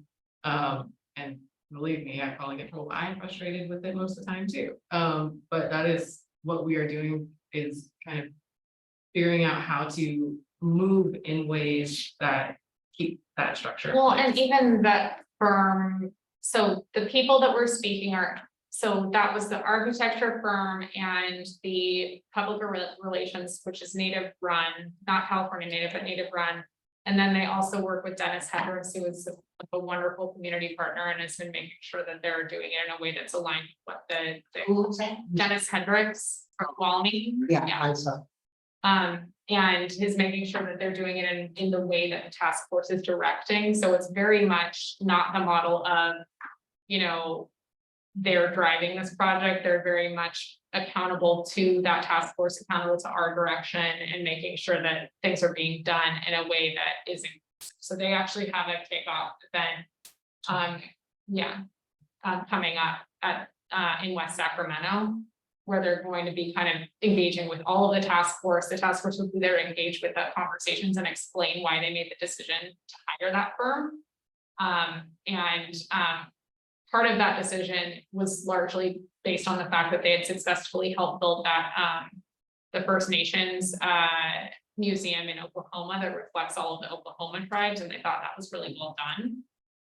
So just putting that out there, that I don't want the Indian Heritage Center project to overtake the Truth and Healing initiative, because that's one thing that the state is doing that is not everything that the state can do. But just to clarify kind of how that all works. In those original meetings, Truth and Healing was the basis that everybody really worked from.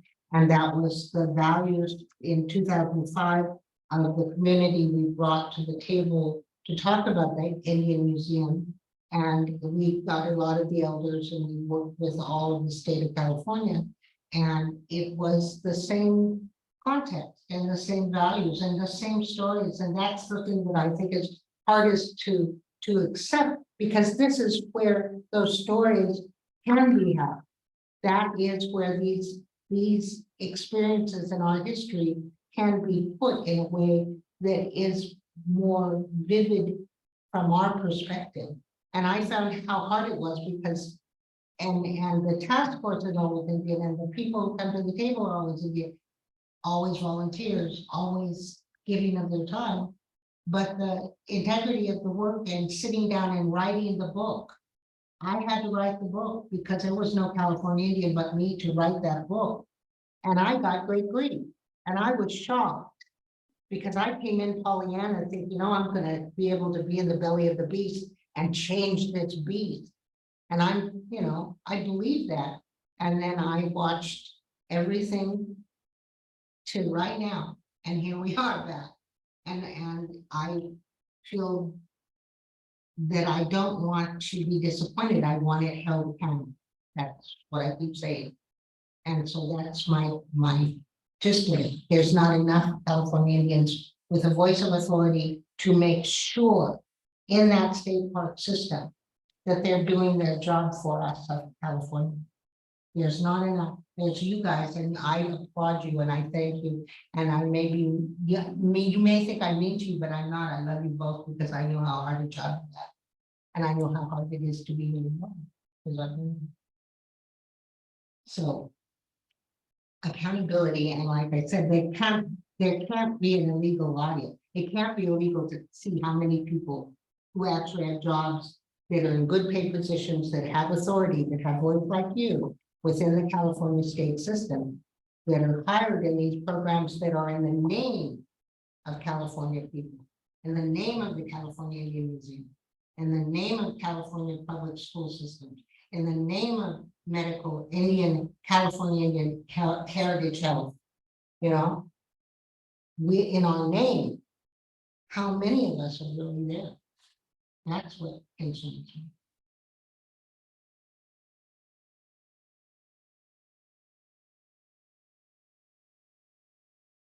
Other comments? I I feel like many of the tribes that are state recognized and have no federal recognition at all, just tribes like us, we still. I feel like we still don't have a place. We're still stuck in the middle. We're still struggling with our own, being able to connect with our own ancestral homelands. And our journey's been a long journey. We've been going continuously 30+ years. And sustaining culture and through community presence also. It's just for me, I feel like without land, without federal recognition, we're going to go from here, going to slowly die out. That's where it sounds like it's coming, to be with our tribe. We continue our, like I share our culture, our way of ceremony, our way of being traditional, as we taught and given these things from our ancestors, our grandfathers and grandmothers, and it's really difficult. Really is. And for the youth, the children. My belief is, we share, we need to invest in the future we never see. And that future is children, clean air, clean water, and land. Those are the promises that the grandfathers and grandmothers have left with us. And it's not just our children, it's all children. We got to continue to keep them in prayers and continue, because they're the ones that are going to make change in this world, bring change and make change. And I'm like, Uko over here shared, working together. That's something I shared when we speak and talk with Loretta. They're talking to fix their land trust. We're talking consent to the seal preserves. We need to work together. We need to build together something. Something for the children, because we're only here for so many seasons. They're going to leave. Whatever we're going to leave behind for the children. The children got to have knowledge of culture. Got to have knowledge of the environment. Knowledge the importance of the environment, the importance of the four-legged wing. And these are things children in the future. And, you know, not just our children, but all.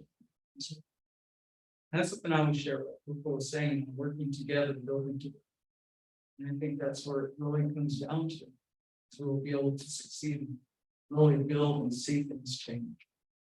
That it'll be a better world for the children to come, yet to come too. But yeah, for us as a tribe, you know, they say that lack of federal recognition, that lack of having no land, ancestral homeland to be able to continue our ceremonies, to be able to continue to build with others. It's just feel like it's like we're gonna slowly die out, you know, if nothing ever happens for us. Either. And that goes not just for our tribe, but other tribes as well. They're still struggling that are not federally recognized or state recognized. So I just wanted to talk about the fire really quick, because that's something that's really burning inside of me. But you know, the oldest teaching that I've gotten from my grandfather is the same fire that's in the sky burning billions of miles away is the same fire that's in the center of the earth that's powering this earth to move. It's the same fire that we dance around. That's the spirit fire, and it's the fire inside of us all. And so that fire is so sacred to our people, and that's like the basis of our ceremony. We need that fire, we feed that fire all the time. And California is scared of fire. California has the fear of fire, and it's ridiculous the amount of laws or barriers or policies or red tape that we have to go through in order just to burn a fire, which we're not asking to do good burn, which apparently now all of a sudden is so popularized and now is advocated. There's a fund for it so that we can go and burn these people's land so that the landscape can be better for them. I'm talking about lighting sage when you go to your ancestral village that's actually inside of a state park. And you want to offer your prayers to your ancestors, and you're shut down by not only the local people that are there, but also by the state park people that are like, you cannot burn sage in our park. That to me is ridiculous. That is the craziest thing that I've ever experienced so many times in my life. We even experienced it next to the coast when we were gathering shells. We were burning sage in a shell. And I mean, that could be the safest environment that you could be in. Yet we were scolded and reprimanded, and there was residents that said that they wanted to call the police on us because we were burning sage, and she knew exactly what we were doing, right? So when we talk about fire, you know, and as now a new generation of an organizer of ceremony, right? I used to show up to ceremony. I'm not gonna lie, I used to go to a set stage and I never had to worry about anything because it was great just being in the community. Now is the next generation taking up the responsibility of putting together ceremony. I had no idea the red tape of getting a fire permit, especially in inner city spaces like where Tony Serta Park is, where we put on our 29th annual powwow this year, but we still have to go through a walkthrough of where we're exactly going to have the fire, who's exactly going to be around it, how big of a space it is, even though it's been happening for 29 years, even though we have history with the ceremonial fire for the last 30+ years, knowing that it's a job of a fire tender, whose job it is for the 4 days to pray with that fire and to make sure it never goes out. There's someone constantly watching that fire, and nowhere in the history of California has any of these structural fires that have devastated Sacramento, Carmel area, all these places, was it ever burned by sage or a ceremonial fire. So the fact that we're being held under those same laws is ridiculous. I feel like there should be some sort of permit that we could apply for that says, you know what? You have a history of working with fire, you have a history of doing ceremony, nobody's gotten burned. Nothing has happened. Therefore, any fire that you want to do in any of your ancestral homelands that happen to be state parks, land trusts, preserves, all of these things that California is trying to keep sacred, we are too. We want to make sure our fire can burn in those spaces. And we always have to pretend with the shell and the sage, and now that's not good enough. So to me, it's like, ridiculous barriers that need to come down, and you really have to take case by case. Now, I'm not saying there is not an irresponsibility with fire, because there is. We obviously see that, right? But the same standard should not be held to us that are trying to conduct a ceremony with fire, or to lead a prayer with our ancestors on stage. That is so ridiculous to me, and fire is such an important key to our life, because without fire, we wouldn't have cooked food, and it's controlled enough to be in our homes, but it's just not controlled enough to be in our ceremony. So I just want to put that on record to talk about our fire, and to really think about what you're asking of us as Native people, to give up fire, but to exploit it when it comes to beautifying your lands in order to make them more pristine for visitors and guests that are going to come visit it. When in reality, we are the stewards of this land, and we want to come and visit. We want to be in these spaces comfortably and offer our prayer the way that we know how. Oh, And I like to go off of that too, because like, from what I was taught about our fires is that fire is natural, just like an earthquake in California. And there's a firekeeper, there's somebody that builds that relationship with the fire, that's able to tend the fire, control it if it's getting out of hand, or to feed it when it's going out. And I want to go off of what pretty much everyone's saying, because I come from a state recognized tribe, and in our territory, we do have clinics that are ran by Native Americans, but it's usually for out-of-staters. We don't have access to it, and for us, like my family, we don't have a BIA number. We weren't in the BIA system. We just have our mission record. So when they're telling us, oh, well, if you want to come here for these help, you need to show proof that you're Indian. And for us, like I said, we only have our mission records, that's able to trace back our ancestors, who they originally were before getting Spanish names and being married off, or, all this stuff that came with the Spaniards. And same thing with job opportunity. I've been challenged by state parks, I've been challenged by the BLM and other agencies, because I don't have a bachelor's, I don't have a master's degree in teaching the culture. And this is stuff that was passed down from my aunt, my great aunt, and all our ancestors that passed on before us. And I think it's challenging because recently we were with the Torres Martinez Coweta tribe. We were right there in the BLM territory, and we were going over the plants and everything, and the ranger kept challenging us, like if we didn't know what we were talking about.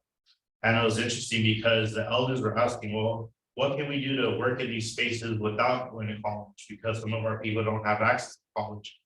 And the guy was like, well, you just really need to have a certificate. Well, that's not being helpful, because again, we're bringing knowledge to the table that isn't being told from another perspective, that isn't from a non-native person.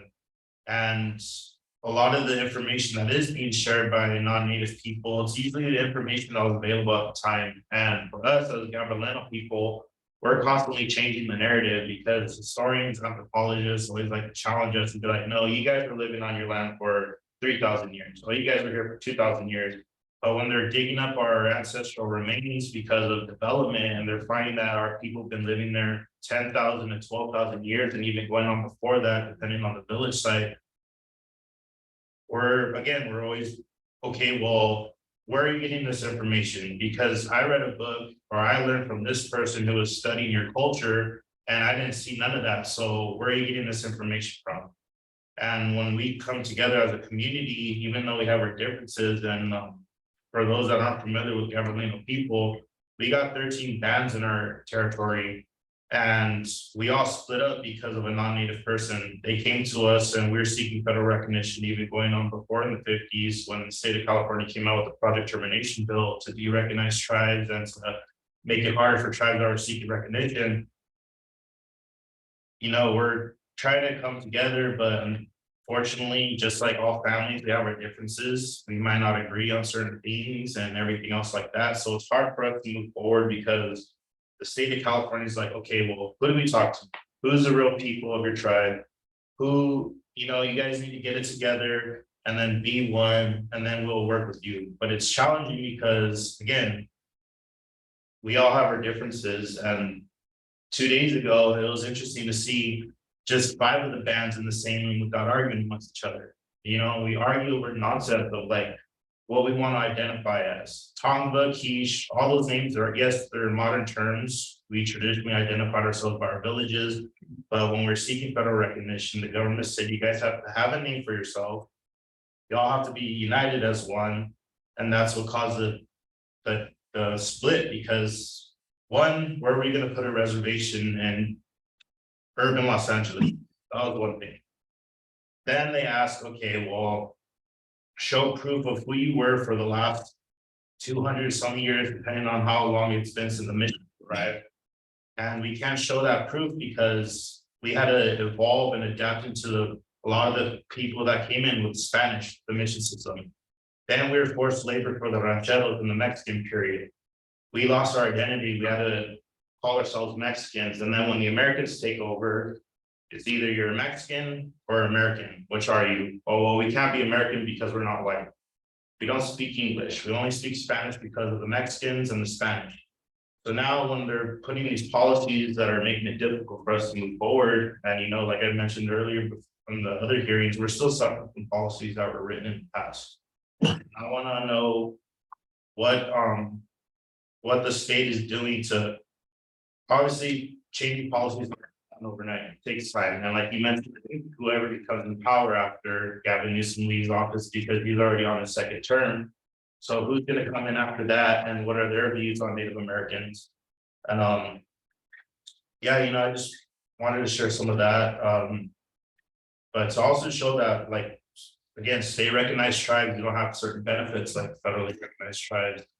And we lost our cultural center during the pandemic because we weren't using it. People weren't getting together and stuff like that. So like, we need to get funding because we're paying out of our own pocket. We had to do our events, or if we go invited to dance and share the culture, we have to save that check that's given to the tribe. Okay, that goes to the cultural center. That's going to pay for the lights. That's going to pay for the air conditioning. That's going to pay for whatever we need to help benefit us. But yeah, I just want to know like what the state is doing to own up for a lot of the things that happened, and yeah, how do we move forward for state recognized tribes? Can I ask you a question? Yes. How hard was it for you to access the mission records that can help you prove your heritage? It was difficult because for us, with my tribe specifically, we don't have a good relationship with the mission.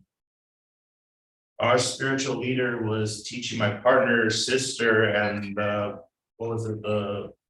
It was the pipeline to Pitzer, and it was about youth experiencing culture that's around them and also understanding jobs that could be related to our culture that they could have access to. So they took them to a lot of different spaces of education, but also taught them about the people of the area and what caused them to be where they are today. So they took them to the San Gabriel mission. And our spiritual leader was teaching the history of it. And one of the employees of the mission heard him and said, "What are you doing? You can't teach people that. That's evil what you're doing the devil's work." And our spiritual leader was like, "How am I doing the devil's work when I'm teaching them what happened to our people?" We didn't pop up out of nowhere to just teach to help the Spanish build the missions. We were here before that. And to talk about a lot of the atrocities and the punishments they're doing to our people. Like, for example, my Aunt Julia, who passed away, she was our culture bearer, and she was telling us about, like, if a soldier were to rape a woman from our tribe and the woman didn't want to keep the baby, and the Spaniards caught them trying to get rid of it, they would make the women wear the baby around their neck for a week, and they'll cut their hair, they'll whip them and beat them. And also let other people know, don't do that to the Spanish. Don't do this to the Spaniard Empire. Even though a lot of the half Spanish and Indios at the time weren't even considered Spanish citizens. So they're being discriminated against. So for us, like, we don't have a good relationship with the missions. And my aunt pushed so hard for them to have a museum about us, talk about the history, just to acknowledge us that we were there before 1771 and all the other times that came. So it took a lot of research to find out who was going to guide us. And for us, our mission records aren't even in the missions. It's at the Huntington Library in Pasadena. There you go. So like, to find out that information and to ask my elders, because for us, my grandpa, he suffered a lot through generational trauma. He was an alcoholic. He would always beat my grandma and all types of stuff. And he would get mad when people would call him a Mexican. He's like, I'm not a Mexican, I'm an Indian. I'm a Mission Indian. And I would always ask questions of like, what are we? Why is one side of the family saying we're Mexican, but the other side saying we're Indian? So I want to know the truth. So I started asking more questions and I started to ask, and then like started asking some of the elders that knew the information, like my Aunt Linda, and I was like, yeah, where do we come from? Who are we? And all this stuff. So when I started to look for the mission records, I had to go to the Huntington Library, go on the website. Then they'll give you a chart, and you have to fill out that chart as to who's your parents, who's their parents, going all the way till you're able to trace back your ancestor that was interviewed by a Spaniard to get the name, to get their village, who they're related to, and stuff like that. And it's challenging because my family specifically, we have ties to both missions. Mission Vieja, which was the original mission of San Gabriel. There were several revolts that took place there, but the area that happened that was originally planted was in my ancestral village, Shavagna in Montebello. And there's two rivers, the Rio Hondo River and the San Gabriel River. There was a lot of flooding there. We told the Padres it's not a good place to build, but the Padres were like, well, there's water for our soldiers, there's water for our horses, and there's water for the cattle. So this is a good place. Within 5 years, the mission got knocked down by an earthquake, and they moved it to present day San Gabriel. So my family was transferred over there into the village of Sabagna, married into the 7 surrounding villages, but also built another mission. So when we get challenged and stuff like that, like especially by the mission, I'm like, well, my ancestors built this place. Our ancestors are not only buried inside those walls, but are also buried underneath it, and are also buried in mass graves. And the mission always talks about like we all died by diseases. Yeah, that was the case for some, but if you ever read the book, The First Angelinos, it'll talk about life in the mission. We also have journals from our children that were brought into the mission and were taught how to write in Spanish and what they've experienced and their families, what they've experienced. And for the shamans, it was a bad nona to say you're a medicine person because they're tortured from it, because the Padre thought they were devils. Our warriors were taken out of the villages and killed off. So it was dependent on the women and the children. Children were separated, and every time they would go into the village, the Spaniards had attacked it. We're going to talk to the village captain, so when something happens, we know to go after that person. We know to go after the shamans. We know how to go whoever has power. So it was a challenge to look into our mission records, and then to find out that my family has rich history in Montebello with the Simon Brick community, the oil fields, the fruit fields, dealing with the racism from the Armenians, the Japanese, and to find out that our ancestral village was in Montebello, that was a big thing for me. And yeah, it was challenging to learn about the mission records. And now that we're trying to move forward with the mission, they're still like standoffish, like, okay, you guys can come here, but don't talk about this. Make it child friendly. So when we do presentations with children, we obviously don't go into full depth of what happened, but we tell them, imagine me coming into your house. I tell your parents they're no longer your parents. I take you away. I take away your toys. How would you feel about that? And the kids will ask, well, can I keep one toy? I'm like, no, can't keep none of your toys. That's what it was like for us. And then imagine I tell you, you can't speak English, you can't speak Spanish, you have to speak my language. How would you like that? Well, what if we don't know the language? I was like, exactly, that's what our children were doing. They're being punished for it. And then now that our tribe has an Instagram, they're starting to put a lot of like good information about our people. Like I didn't know we had a boarding school in San Gabriel. And the picture they take us that took of our children, that they made them dress up like tribes from the plains. We didn't wear stuff like that, like the Lakota, the Cheyenne, the Comanches, and people like that. And to hear the stories of like from my chief, his dad, Chief Sparky, and when we were mentioning about yesterday, a lot of those bands were part of the 70s and now, but there was battles going on from the 50s, the 40s, the 30s, and the 20s that a lot of those bands didn't know about. So again, like we're still trying to fight to protect sacred sites. We're still trying to protect our identity, and we're constantly being challenged because again, like of modern names or where we're getting our information from. And like the mission's always challenging us of like, well, where's the proof of we did all this stuff? there's written documentation, even from the Spanish Padres, writing that there are some things that they didn't agree with at the social group. And we're constantly trying to battle all these entities, even out of state or tribes challenge us, because when they have their powwow, we just ask them to do the opening prayer. We just want to let people know that this is our home, you are guests, and we want to welcome you in the right way. And then when we're being told, well, you're not traditional, or you're not wearing the regalias like we're doing, how are you going to say we're not traditional when we're wearing our deer skins, our rabbit fur, our grass skirts, our yucca sandals, or whatever, depending on the territory, like the parts we live in our territory? How are you going to say we're not traditional when you're wearing something that looks like something you would get from Party City or something? And it's challenging because, like, we're trying to let people know we're still here, but yet the state seems to make it harder for us because of tribal politics. They don't want to get involved. But then when they do get involved, they're like, okay, we're going to work with somebody. But then when they work with those people, it's like, okay, well, now that group's making the decision for all of us. And that's making it challenging for us to move forward as well, because again, we don't agree with certain things. That's just how families are. So I want to know, like, how is it, or are there ways that can make it easier for Native people to, move forward? Same thing with getting help and stuff like that, but just making it easier for us to not go through all these red tapes and stuff like that, especially now with social justice and how other groups of minorities are being catered to, but yet Native voices are still being ignored. And then, like, how can we uplift each other?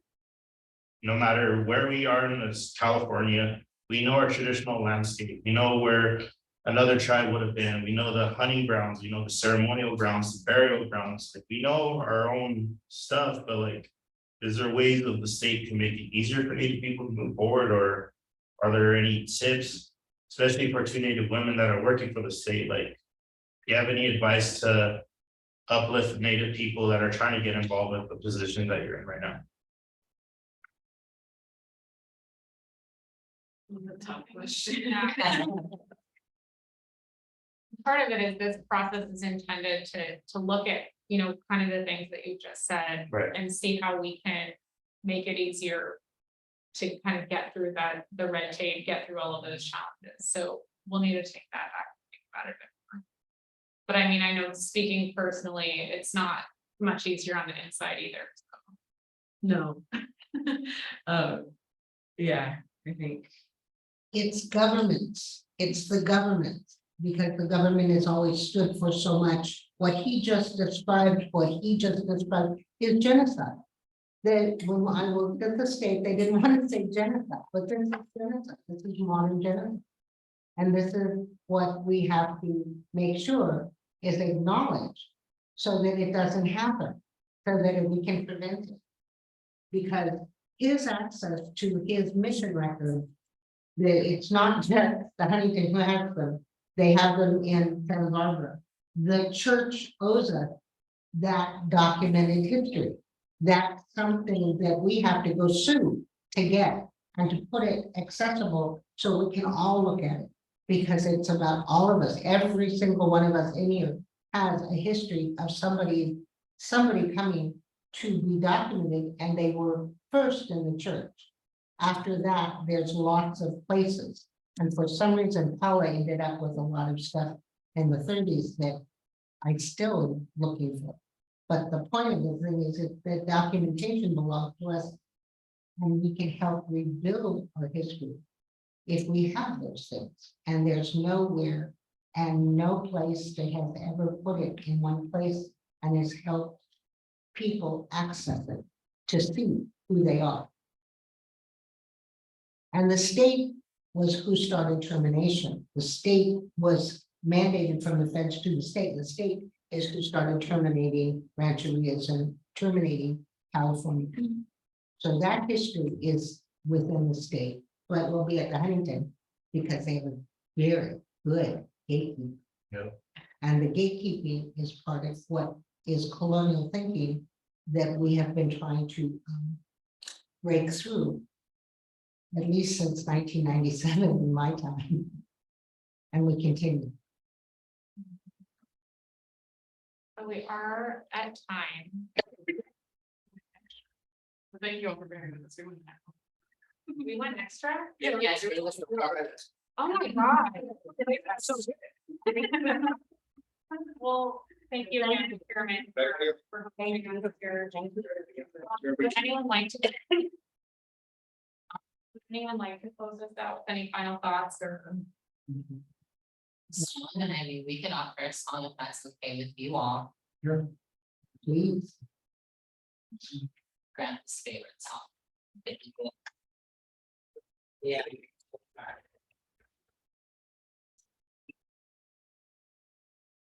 This is a song that my 87-year-old grandfather loves and will sing so spiritedly at every gathering when he's holding his drum. So we believe that the eagle is the highest flyer, and all the prayers that we laid down here today, all the truths that we're heard in healing is going to go up on his back up to our creator, and then bring back all of the answers that we need and guide us on our path. So we want to thank that Mount Eagle